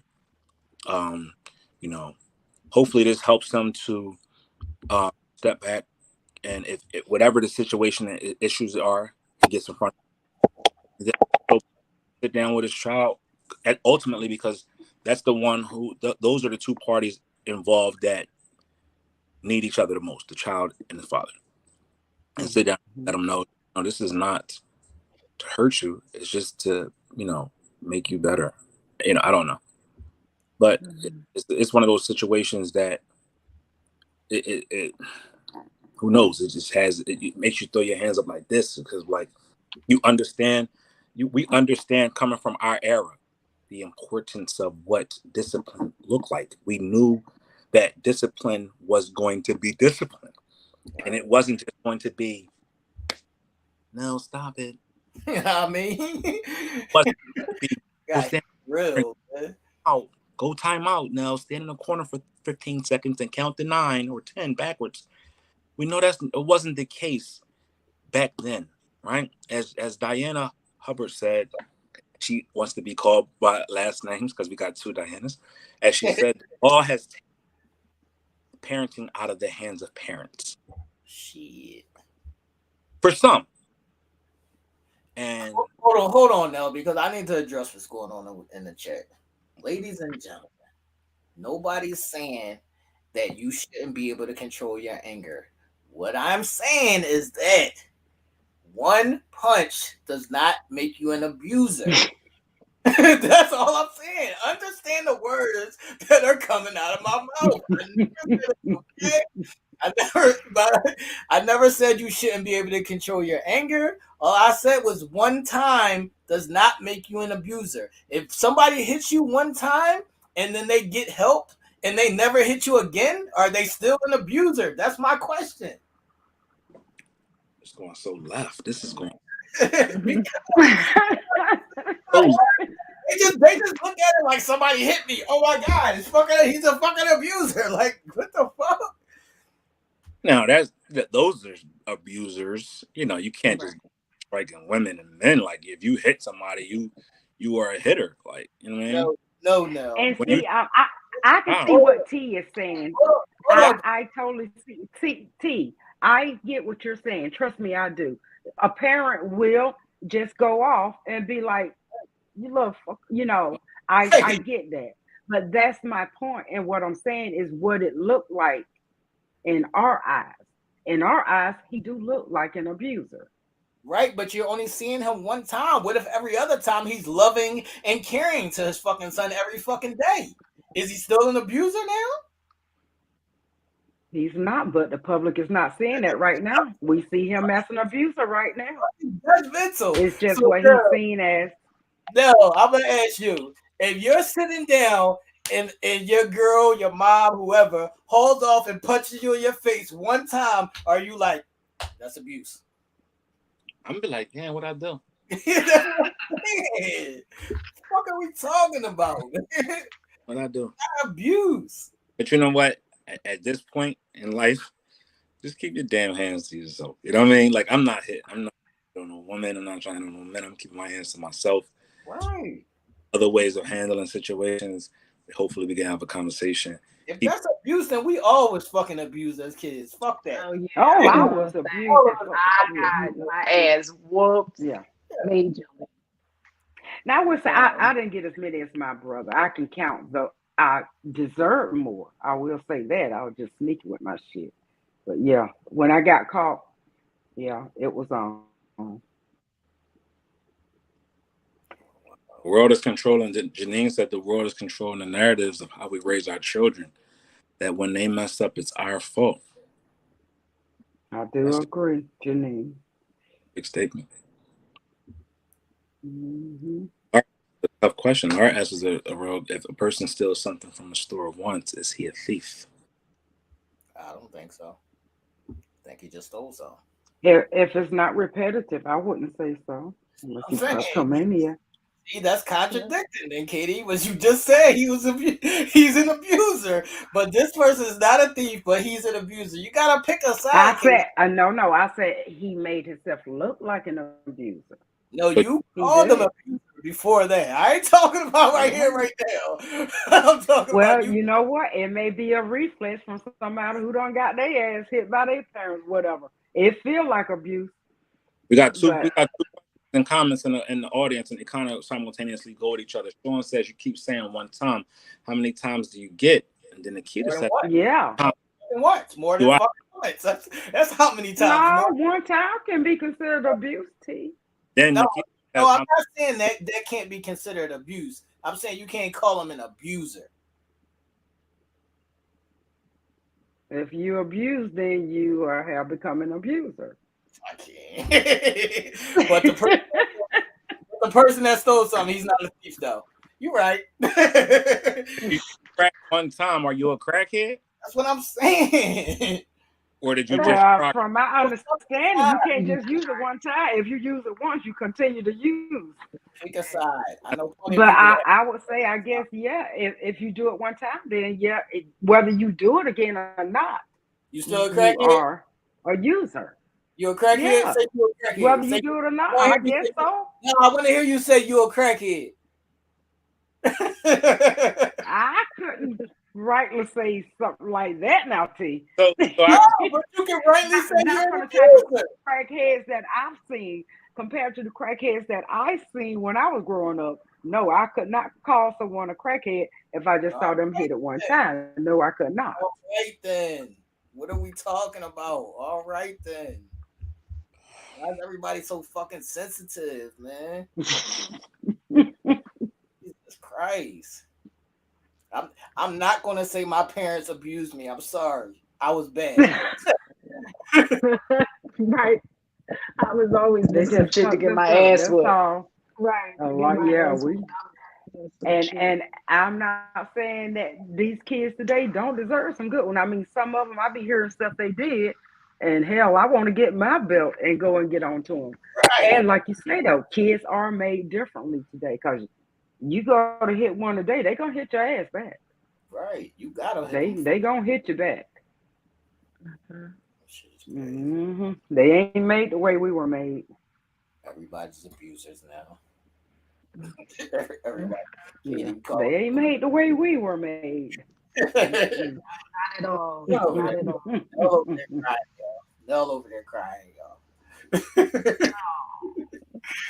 Oh, that must mean we. Oh, Oh, dang it! I don't tell me. I don't want to know. I don't want to know. we gotta move Dang. on to the next topic, though, man. We're gonna move on to the next topic.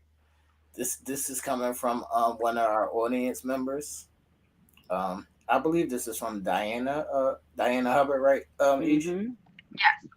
All right, so this is from Diana Hubbard, and the topic is basically, summarize it, I guess. So this is the topic. Are your affairs in order in case something happens to you? And would you choose to be buried or cremated? Some people. yeah. Let us My know affairs are definitely in order. what are y'all thoughts. Mhm. That's what I'm talking about. Janae said she got her ass And, beat, and she wasn't a Yeah. she said she was bad, bad. At least she admit to being bad. Sure. For sure. Mm-hmm. What's your thoughts now? Ish, Moving on. you're the resident legality person. You want to begin this? Yeah, definitely. I have all of my affairs in order. Okay. A living will, a will, and a power of attorney.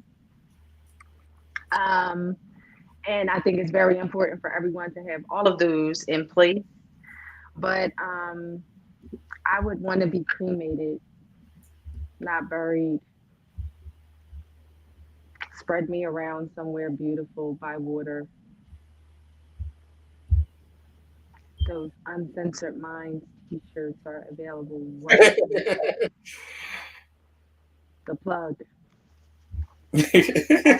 That's gang. What up? That's gang. What up? What's up, Nell? You want to dive in? Yeah. Are your affairs in order? Yes, my affairs are in order. My background is in banking and also business finance. As a former banker, I was taught the importance of having your affairs in order. Not only single-handedly seeing customers come in, to my bank and just being all over the place, and seeing families fight, seeing this and that. I wanted to spare my family from that. Also, I wanted to have things in place where if something happened to me I have a disease right now. I live with one MS. So if it ever came a time where I lost the ability to be Nell, that I have a living will, and also a will, and then also I had things in place to where all my affairs were taken care of, and all right. Those things are such an important thing. It is nothing like passing on and leaving your families the burdens of trying to figure it out. It almost seems like when situations happen like that, all the cattiness and things start to come out of the woodwork. People start to get again entitled. Think they're entitled. They're do something. They want to control things. You just don't want that. And having a living will helps with even if you're still living, but you may be incapacitated, that if you are asking for certain cares, they are being carried out the right way. Your affairs are in order where you have a power of attorney over your estate while you're still alive. that will be able to handle the certain things that you need to be handled if in the event of incapacitation. And then also, if you were to pass on, the power of attorney goes away at that point and then becomes your executrix.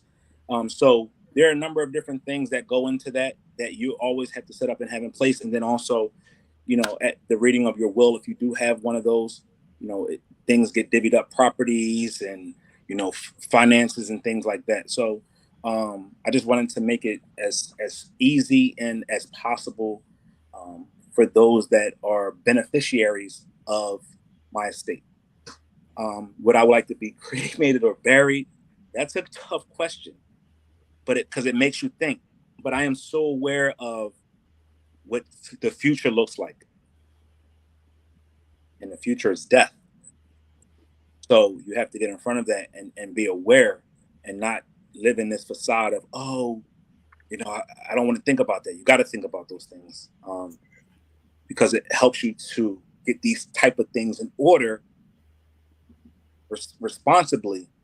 So whoever it is that comes after you, whether it be your offspring, whether it be your parents if they're still alive, and or your siblings, it's a seamless transition.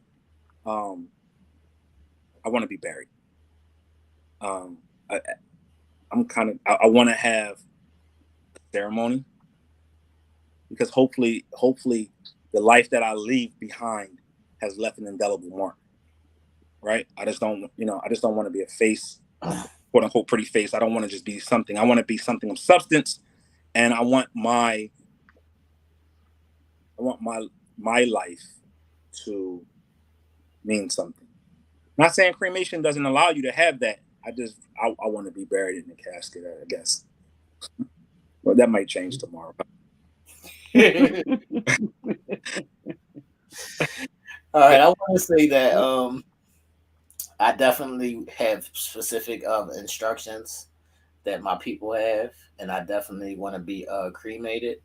I have instructions for my ashes to be placed at specific places, but I think I don't want to have like a open public funeral. I would have like a private ceremony I'm gonna put a list together of only the certain people that's allowed to be there. So my shit is like real specific. I think just want to have a private ceremony with certain people, and my ashes and stuff will be, spread it out at these specific places. Yes. That's my shit. What about you, Kaylee? Well, my affairs are in order. I'm going to be buried. The person who is in charge of it know to put me where my mom and my dad is. Um, I have said that I do not want a private an open funeral.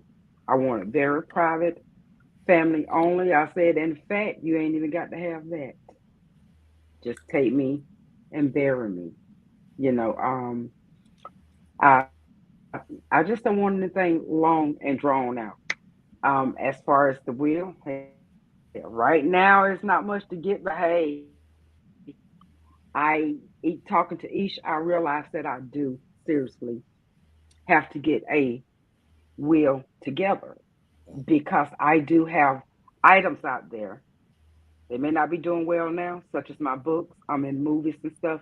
I need to make sure that family members will get royalties of that whenever I'm gone. I just don't want my family spending 10 or 15,000 on a funeral. Like, that's not necessary for me. Right, right. I want I to just share with want to be buried. I want to share with y'all my plans. It might sound hilarious, and some people may chuckle at this, but it's actually, hopefully we go out in grand style based upon the person. And we always hear this person would have wanted us to do this person would want us to do that. In my will, I actually have crafted up with how I wanted to go out. I actually want a store to be purchased, a sneaker store. I want to be buried in a sneaker store, my own, because that's my joy, my passion. I love one of my loves is that. And why not give the world something that I enjoy and give it back? So one, my family benefits from that, their income, and Every time I walk in, I got a question. it's a fun place. They remember me. Are you buried in the basement, or are you like? Are you in the mausoleum in the store? Are you in the mausoleum in the store? I need to know where your body is. If I walk in this sneaker store, I need to know where you at. So you know how you walk into the sneaker store and you got the chairs that sit there and you sit on them? Body under that. I want buried in the middle of the store, like motherfuckers be like, "Yo, this Nell, thanks Nell for the deal," or something like that. I don't know, but I don't know. I just wanted That'd be to. one sneaker store I won't be going in. Right. Come holler at me. Come holler at me. No, you know, hopefully, and I do this all the time, not because I'm. Hey, Ish, I'm gonna be like, it's stinking this joint, man. I'm gonna get bombed in this joint. I ain't gonna just be in there laying like Dahmer. Like Dahmer killed me or something. Like he cool. Damn, bro, you ain't gonna come check me, even if I stink. And I'm like, you smell this joint. Nah. Can't even think to purchase no fly sneaks because we can't get past the stench. Nah, I just, you know, I want my funeral, whatever that ceremony looked like. I just wanted to be a joyous occasion, right? I always ask myself, I don't want nobody to cry. I ask various people this: if I had a funeral, would you come? Would you cry? That's what I'm saying. They be like, "Oh, what kind of question is that?" I just like, I don't want. I've seen people do that over the top cry, and I don't want that shit. Yeah, I don't want nobody to be upset at me dying because I've lived such a life. No, And this I guess you might have affected them so much that they just outpour and they just crying out. I know, but you know how they say this person would have wanted me to do this? I'm telling y'all now, don't do it. Don't cry. Be happy. On my funeral, go buy a pair of sneaks that day. Please. Be happy. Damn, I'm not trying to put that in the air, God. I ain't saying I'm gonna go tomorrow, but if that happens, you know. That's why. But see, I can see where Nell is going with this because I don't like crying at funerals. I like with my parents and my sister. I wouldn't let them play that music. That you know how some people play that sad music until they see somebody cry. They'll sing and sing and sing, try to make you cry. I would not. I wrote out what song specifically and all that, and kept it upbeat. Right, as Katie. possible. That's still normal. You know, a normal emotion for some people cry, and I'm not mad at that. But I want a celebration, like so. I have celebratory instructions. Yeah, for my people. That's why I don't want like a big public funeral. That's it. Don't make a fuss, please. Don't come in there diving in the casket. Now I want to go with you. No, you was getting on my nerves when you was here. Stop. You know what I mean? But yeah, you know you know what? It makes you think, right? Like, damn, Ish, that right there is like, oh my God, what happens if I don't have my shit in order? Right. Who's affected by that? Right? I don't think people put that same importance on when they're here from when they're not here because they don't want to face reality. Right. But so many people, and we can attest to this, you know, working in the law firm, also working banking and seeing the challenges and adversities that are faced when people don't have their affairs in order, right? You got people, you know, who don't have life insurance policies, which is key. Right, because those life insurance policies could be the bridge of your you know, being able to pay for a funeral that may be $20,000-$30,000. Funerals are expensive. Even cremation is expensive if you can't afford it. And you got people out here doing fish fries every Tuesday and Thursday to get up some money to bury their loved one. Right, you just don't want to go through that. You know, when you have your affairs in order, it just makes it easier for your family to, one, rest easy, but then two, put you away so they can go through that grieving process a little easier, you know. And then people in the chat put cremation or burial. Just put whatever word that you know which one you would pick. Just put cremation or being buried in the chat. And you know, some people may take this the wrong way, and I pray that they don't. But I went to a seminar years ago, and they was talking about this is where generational curses are being broken, are being created by No, people who was in the no. know at the time. Hold on, Katie. Like No crying. seriously. Hold on, Katie. No crying. The game is over, Katie. No crying. Oh, so we lost Nell. Please put some prayer hands in the chat Dang. and the strong jaw for my man Nell down there. We are 6 Y'all, and please 0. send We'll some get them next go round, Nell. We are 6 and We'll 0. get them next go round. We are 6 and 0. But yeah, people, actually use that because they say they put it this way: you're gonna die anyway. So Facts. they would take out these large policies so that they could leave money so that their kids and their families can continue to grow. I mean, and I don't know if you want to call it gambling on your life or what, but it is a very smart investment in your No, death, actually, that's when not you look at it. that's not gambling on your life. That's just taking care of your people. Yeah, exactly. Exactly. Hmm. Yeah, that's just taking care of your people. That's not gambling on your You life. okay, Neil? We'll Uh, get them next. We're going to get them next week. We'll get whoever next week. God dang it. I don't think. whoever. We'll get I don't, whoever. Loretta, don't you start. Don't I you don't think so. start. Y'all crazy. Yeah, we'll have to mourn this one tonight together. It's all right. Cowboys losing. Still early, man. It's all right, man. It's still early, man. Still early in the season. It's all right. Y'all play them again. I gotta go to work tomorrow and face these. I know it's going to be bad. It's going to be bad, but you know, What? Oh, well, we can't tell the score. You'll tell us in 60 seconds.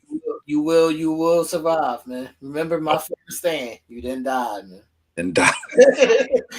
Did you die? I think I might need to be cremated tonight. You getting cremated tonight? Oh, that's right. Marilyn said Darnell, she won the bet. So She won the that's right. You got to wear one of I have their apparels, don't you? I do, and I have to post it on all of my social media sites. That ain't bad though. At least it's still your. Oh my God. So that means tomorrow I have to work with Eagle gear on.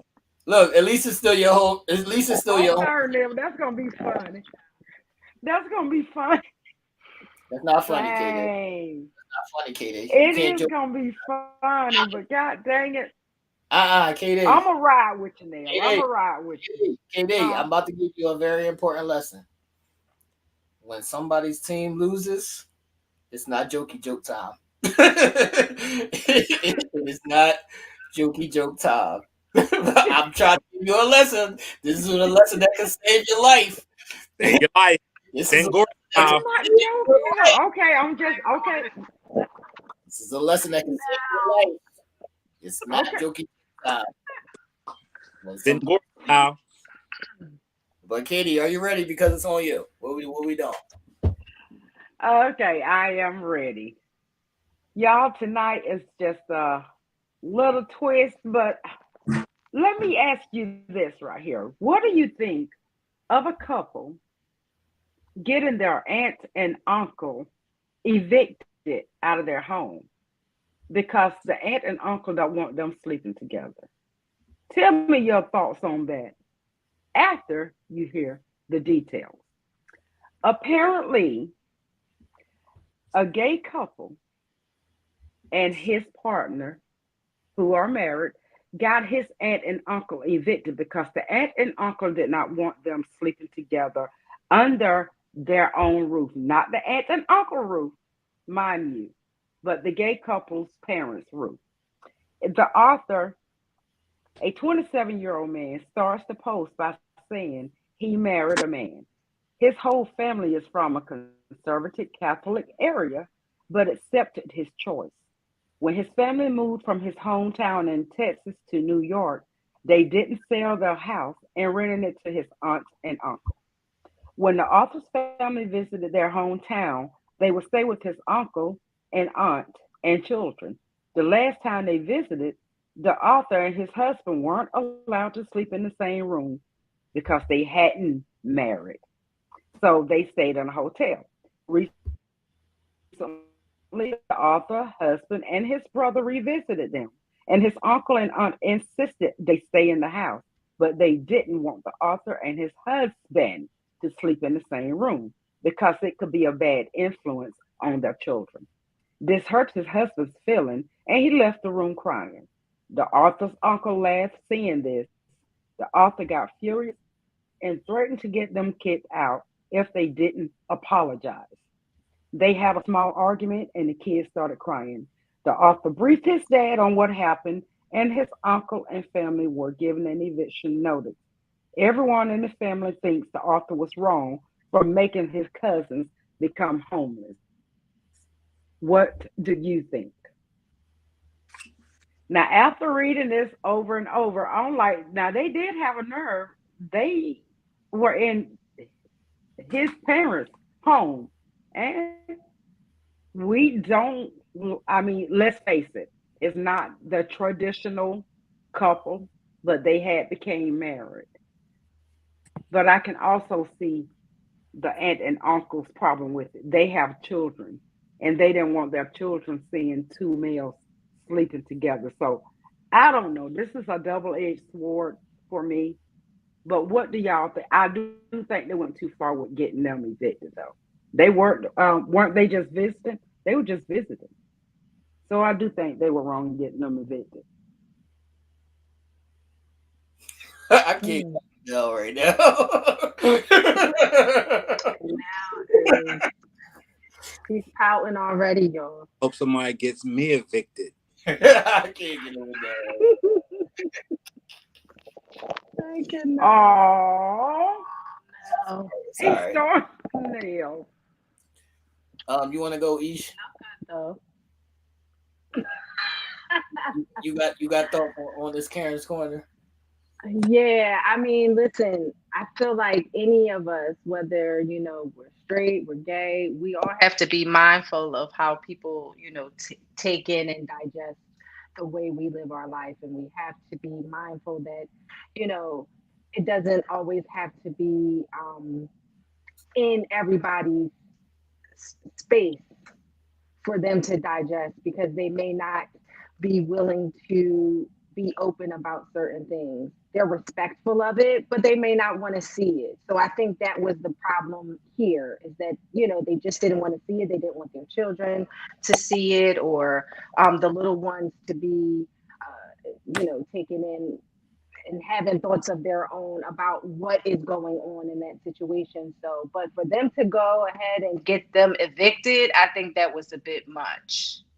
Yeah. Like, I don't think that that was cool at all because, at the end of the day, everybody's entitled to their opinion, whether they agree with the way you live your life or not. And so, therefore, to get them evicted, that was whack. Yeah. So the couple was smashing at whose crib? Whose crib was it? Well, they were visiting, and it was the aunt and uncle's house, but they rented the house from the one of the couple's The parents. parents, which is Okay. so. Let's say um, your dad had a brother, and his brother's wife, and he lived in your dad's house, paying your dad rent. Well, your son go there, he do something that they don't like, so he said, "Dad, throw him out the house," and he threw him out. My beef will first be with the person who evicted them though. Like, if I'm paying With the you rent, son. Hmm. yeah, if I'm paying you rent, you Yeah, can't evict me because they wilding. Like, no. And they shouldn't even be doing all that in somebody else's home. I agree. You shouldn't Like, impose your life on somebody else. You can't impose your life on somebody else. right, that's And what, they are Hmm. imposing the Eagles on them. I don't want to see all that butt nakedness up in my crib, man. Now you starting early, huh? He said, Katie, I Well, he told you got it's the not hat and everything. Katie. I just told you it's not jokey joke time. See, now you talk we talked I'm about not joking at all. We talked about abusers earlier. I am not joking. I am not joking at all. I'm really not. I know how sensitive that can be when you, yeah. I'm not. No, I know you're sad, but can you chime in on the topic, please? I'm a, my word. So if I lost, I lost, and I take my gripes as I take them. So again, but it's crazy again the entitlement. Everybody does not have to agree with your lifestyle, and it's okay that they don't. Right? We are entitled to our opinions. We're entitled to our beliefs, and that's what we're entitled to. To go out and evict somebody from their home where they stay, where they want to go, all because of a belief. This is where if you don't, if you don't like somebody's stance or you don't like somebody's, opinion, that's where you can get the hell on, and go about your business. You don't gotta stand here and make a fuss. And that's what happens nowadays in this world. This world thinks that everything, it can involve themselves with any and everything that's about somebody's life. Stop. At some point, you just say, "All right, it is what it is," and go about your go about. To go this extreme measures and have somebody evicted because they don't agree with your lifestyle. The Bible doesn't agree with your lifestyle either. You gonna curse God? So at the end of the day, it is what it is. So stop this entitlement. Like you got, like everybody got to do what you say got to do. It's almost like they force it down our throat, and if we don't accept it, then we the wrong party, or there's something wrong with us. That's not the case. Everybody's entitled to their opinion. That's what makes us unique and individuals. All right, so Yeah. let's address this question in the chat, man. This is from Sean Nanette. Says, what if you were told you couldn't sleep with your spouse because it made others uncomfortable? If you're in somebody else's house, then you gotta follow their rules. Basically, Yeah, That's like if exactly. your came home with a girl and they was having sex in the next room, you ain't got to put up with that. all right. That's right. Your house, your rules. Your house, your rules, absolutely. And if you don't like it, go Hmm. get your own place. Go Room somewhere or else. Lay your head down. You can't tell somebody How what. many times parents done told their kids that you don't like what's going on here? Get out. Get your own. Yeah. Who are But we as to long as you under my roof, you're gonna do what I who's, say. who's to say that I gotta accept what you got going on? You ain't gotta stay here either. Right. I That's pay the right. bills. Yeah, me. All right, now Mhm. before we get into your sad place, because I'm sad today too. So before we get into your sad place, I just want to say, I talked to dear little sweet baby Jesus again, and I got this message for y'all. Dear little sweet baby Jesus told me to relate this to y'all on the amount of expectations that we place on other people. We have to, fall back some because they're not entitled, as we would say, to stand up or to live up to our expectations. So we have to fall back on all these pressures, all these assumptions, all these things that we want to place on other people and let them be who they are. And you be who you are. And then if you meet in the middle, you meet in the middle. You can't expect them to do all these things just because you are that kind of person. So that's my message from dear little sweet baby Jesus. All right, T. Great words. Great words. I'm here to help the people, man. It's an educational show. No, so Y'all doing? I gotta reintroduce myself. I'm a sad guy. Welcome to the episode of Going with Second. Shout outs to the Philadelphia Eagles today. They are the only remaining undefeated team sitting at 6-0. That is an accomplishment that should not be sneezed at. That should not go overlooked. That regardless of whatever team we root for, the kudos goes to those guys. They are at the top of the mountain right now. So shout outs to the Philadelphia Eagles. They knocked off my beloved Dallas Cowboys today. Final score, drum roll please, 26-17. with other NFL news in and around the country, the He can't even talk. I can't believe those words came out of my mouth. But in other NFL news, the Atlanta Falcons beat up on the San Francisco 49ers 28-14 to improve their record to 3-3. The New England Patriots beat the Cleveland Browns. I'm sorry, T. I know that was your team this season, 38-15. The New York Jets stunned the Green Bay Packers 21-10. The Indianapolis Colts beat up on the Jaguars 34-27. The Cincinnati Bengals beat the Saints 30-26. The New York Giants improved their record to 5-1, beating the Baltimore Ravens 24-20. And in upset news, the Pittsburgh Steelers beat the Tampa Bay Buccaneers. This week was a week of upsets. We had a number of different teams upset top-ranked teams, such as the Pittsburgh Steelers beating the Tampa Bay Buccaneers. Also, the Vikings beating up on the Miami Dolphins. Also, the New York Jets stunning the Packers.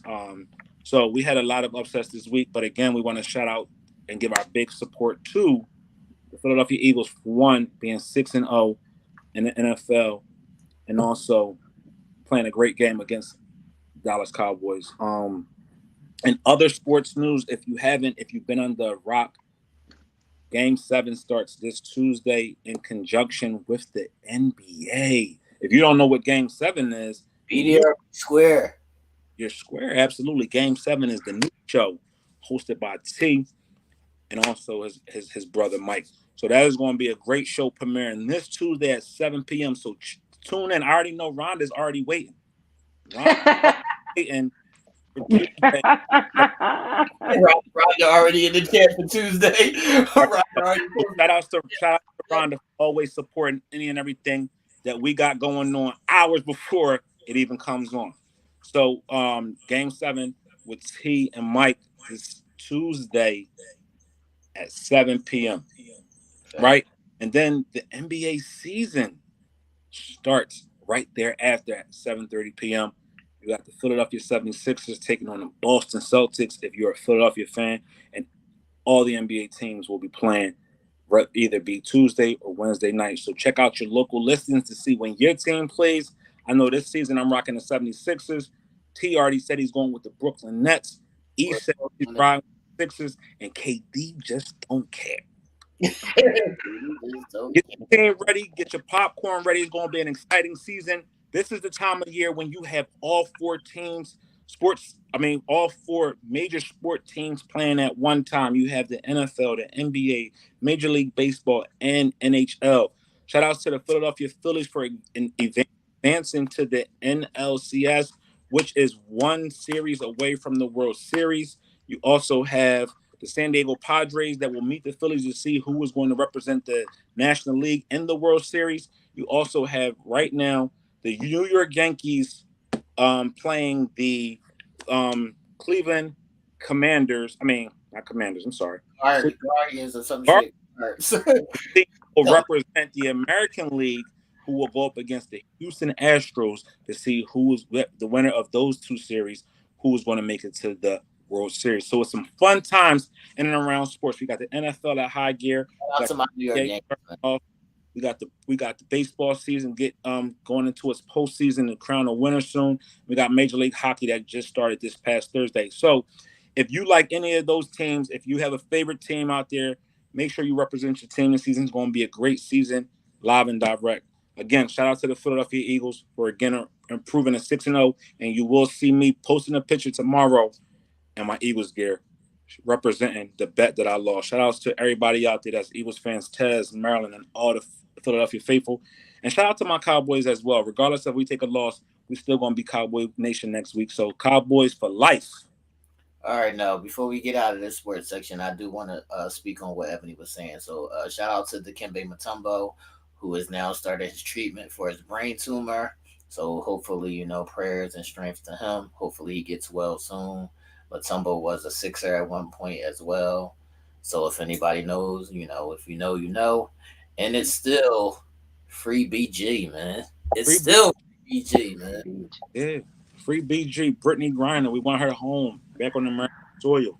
You should not have to live in those kinds of conditions based upon, a mistake that's legal here in the States. So shout outs to NBA, NFL, Major League Hockey, Major League Baseball, and any sport that you represent. Shout outs to even those little type teams that goes to play on these big teams. We care about the little kids as well as we do the big kids. Hey T, what's up? Tell the people about Game 7 before we get out of here, because I know that's a big deal, bro. Game 7 is so exciting, man. If anybody watches Sports Center and seeing like Skip and Shannon, Stephen A. Smith, that is nothing compared to the shenanigans that'll happen with me and my brother. So I just want to put this out there now. You might even see him tell me to shut the fuck up, call me a stupid ass motherfucker. And look, y'all, I don't know about y'all, but I'm looking forward to it because I remember how you say he was in the book. Right. So y'all are very competitive. So yeah, yep. I don't know, Rhonda. I might beat you there. It's pure comedy. Right. So it's all in love, it's all in the love of the game. And Game 7 is for people who love basketball and who want to hear the ins and outs of what's going on behind the scenes, the drama, and who's good, who's not good. We're going to make our picks on the games. It's going to be all kinds of shit, centered around basketball. And if anybody knows what Game 7 means, it means winner go home, play for it all. This is going to be the greatest basketball show of all time. Can't wait to see it. So what do it mean, winner go home? Because see, I don't know what Game 7 means. Of course I don't. I can't. Okay, but you're educating me, right? Y'all are out. Okay, watch Tuesday at 7 p.m. Listen, go on my Facebook page, right? And there's a video that says Game 7. If you watch that video, it'll explain to you what Game 7 really means. Oh, okay. I will do that. Do that. Yes. Game 7 is winner go home. Facts. The greatest legends played in Game 7s, and they took their game to the next level and propelled. So Game 7 this Tuesday at 7 p.m. Also, Telemade Kicks, we right behind it. Facts. We got the businessman and show business right now. I mean, 3 and 4. Man. I'm building a network, ladies and gentlemen. So there's going to be shows every day except Friday or Saturday. I'm going to be on 3 of the shows, and I'm going to import 2 shows from other people to come on the channel and have their own show. And I'm building the network. Absolutely. Then we got Telemade Kicks on Wednesdays at 8 p.m. That's the 2 of us going crazy. You know what I mean? You going to see the story that I'm getting buried in on one of these episodes. And we roll right into Sunday and Uncensored Minds at 9 p.m. So the slate is full. If you haven't already subscribed to the channel, make sure you do, because you don't want to miss exclusive content. You don't want to miss the opportunity to see Game 7, Telemade Kicks, and or Uncensored Minds. You want to be right there front and center because these things matter. You don't want to miss them 2 imported shows because them things is going to be crazy. So this is the network you want to be. Make sure you like, subscribe, hit the notification button. This is the one-stop shop for it all, ladies and gentlemen. And you see the merch that we're wearing is colorful. So you can get it all. You can get a Game 7 t-shirt. You can get an Uncensored Minds t-shirt. You can get wait till I break out the Game 7 merch. It's going to be crazy. He the man. I gotta say, he the man. Off the hook. So shout out to everybody again. Marilyn said that you gotta say you lost a bet with her, Nell. People know how I rock. People know how I'm rocking. They already know who my loyalty lies with. So when they see me in that, they're gonna be like, damn, he must have lost the bet. So I'm gonna do what I said I'm gonna do. I don't need nobody to coach me. I know what I gotta do. I already started doing it tonight on the show, didn't I? I got you. Mm-hmm. So again, we appreciate everybody for taking their time out to stay with us tonight, opening your homes up to us so we can come in and talk. And also, if y'all have other topics that y'all want us to discuss, we are importing one topic from the audience every week. So put your topics on the Uncensored Minds Facebook page. I'll make another post for it. Continue to send y'all topics that y'all want us to discuss to that page. This is Breast Cancer Awareness Month. It's also Domestic Violence Awareness Month. So please be aware of your surroundings. Please, ladies, check on the tatas. If you need any help, hit your boy up. we gonna make it do what it do, man. What's up? Somebody asked me, what that mean when you be throwing your sons up? That's 7:30. That's something that we came up with. That's something that is a family type of thing. You know what I mean? That just lets us know that we carrying out our dreams over here. Never be afraid to chase your dreams. Never be afraid, even when it seems challenging and it's a scary place. Jump out there and chase your dreams. You never know. You never know what you chase up to, and it's going to open up so many possibilities. Before we get out of here, we want to say thank you.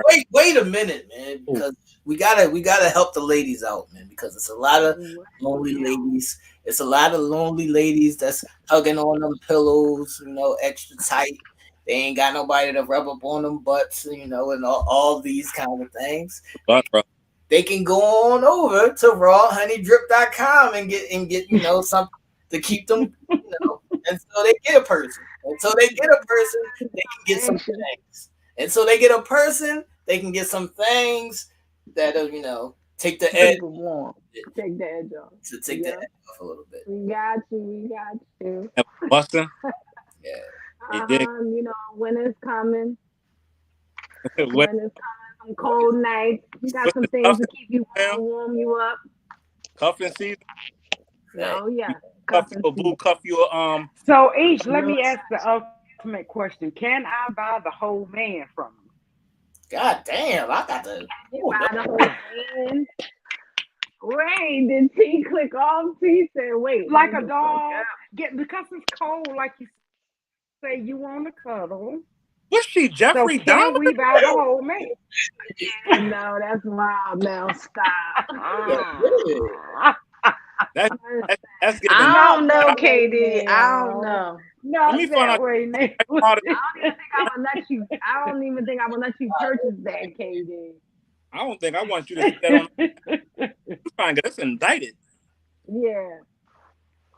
She wants the whole man. They are available, but no, I'm not. Each started off small. Like start her off. No, she said she needs something to keep her warm. She want the whole man. Katie, is that she said that it's getting cold, so you want the whole. Katie, this is what they have the full body pillows, right? You get the full body pillow, and then you get a couple toys. You get a couple toys from each that to go with the full body pillow. And that'll hold you down. That'll hold you down, until you get situated. Man, I just had a naughty look in my head. Oh my gosh. Hey, Ish, she's going to call you for a strap. Ish, I may have to get with you on a creation. You about to buy a strap? You already know, KD. You got me. You got me. Whatever you need. I just had this image in my head as T was saying that. Girl, I may have to get with you. Katie crazy now. No, Katie crazy. We gotta get up out of here because Katie going come out at night, huh? Yeah. Shout out again, but before we get out of here, so we say shout outs to Marilyn for coming on. Thank you again. Story, opening our eyes to going out there, making sure that we get checked early, being a support system to those that are in and around us, and also just doing our due diligence to make sure that we know our bodies the right way. Also, all of us in the chats, make sure we put up prayers. Just pray for our very own Ebony as she continues through her journey. Hold on now. I want to stay right there while you're at that point, because also in my talk with their little sweet baby Jesus, the message is when y'all are making these prayers, you have to be specific. You cannot just, throw out a wide range of, things. You have to be specific with names and things in order for these prayers to work. So please, when you're giving out your prayers, be specific in what you want, what you need, what can help other people. Be specific in these things when you're doing your prayers. But go ahead now. Yeah, keep Ebony in your prayers. Please be specific, as T said. Also, let's pray for KD as she does not catch a Jeffrey Dahmer charge, and or we understand that it's getting cold out there, but please, we don't want no poisoning. Also, put a prayer in the air for my father as he has a little procedure that's going to be happening this week. Um, little procedure, but we always can use prayers and things like that. So, thank you for always, your prayers for my family and myself. Had a little health scare this week myself, but I'm on a road to recovery. So just everybody has something going on in their life, and the best thing is always positivity, and we learned that tonight just from hearing the story from Marilyn. Just being upbeat and positive helps. It's the first step in therapy, right? That's the first therapeutic thing that we can take, medicines that we can take in our body, is being positive. Also, let's support the network, the platforms that we got going on. Game 7 is preparing Tuesday. That's the first thing in the week that we can look forward to at 7 p.m. with T and Mike. Then you got T and myself on Wednesday at 8 p.m. for Telemade Kicks. And then you got the whole gang again in your face 9 p.m. on Sundays for Uncensored Minds. We rocking and rolling, people, and thank you for riding with us. We appreciate that. We appreciate the love and the support. And again, Jennifer, a big happy birthday goes out to you. Again, from all of us here at Uncensored Minds. Y'all be safe, y'all be well, and be full of love. Uncensored Minds, we out of here. Bye-bye. Till next week.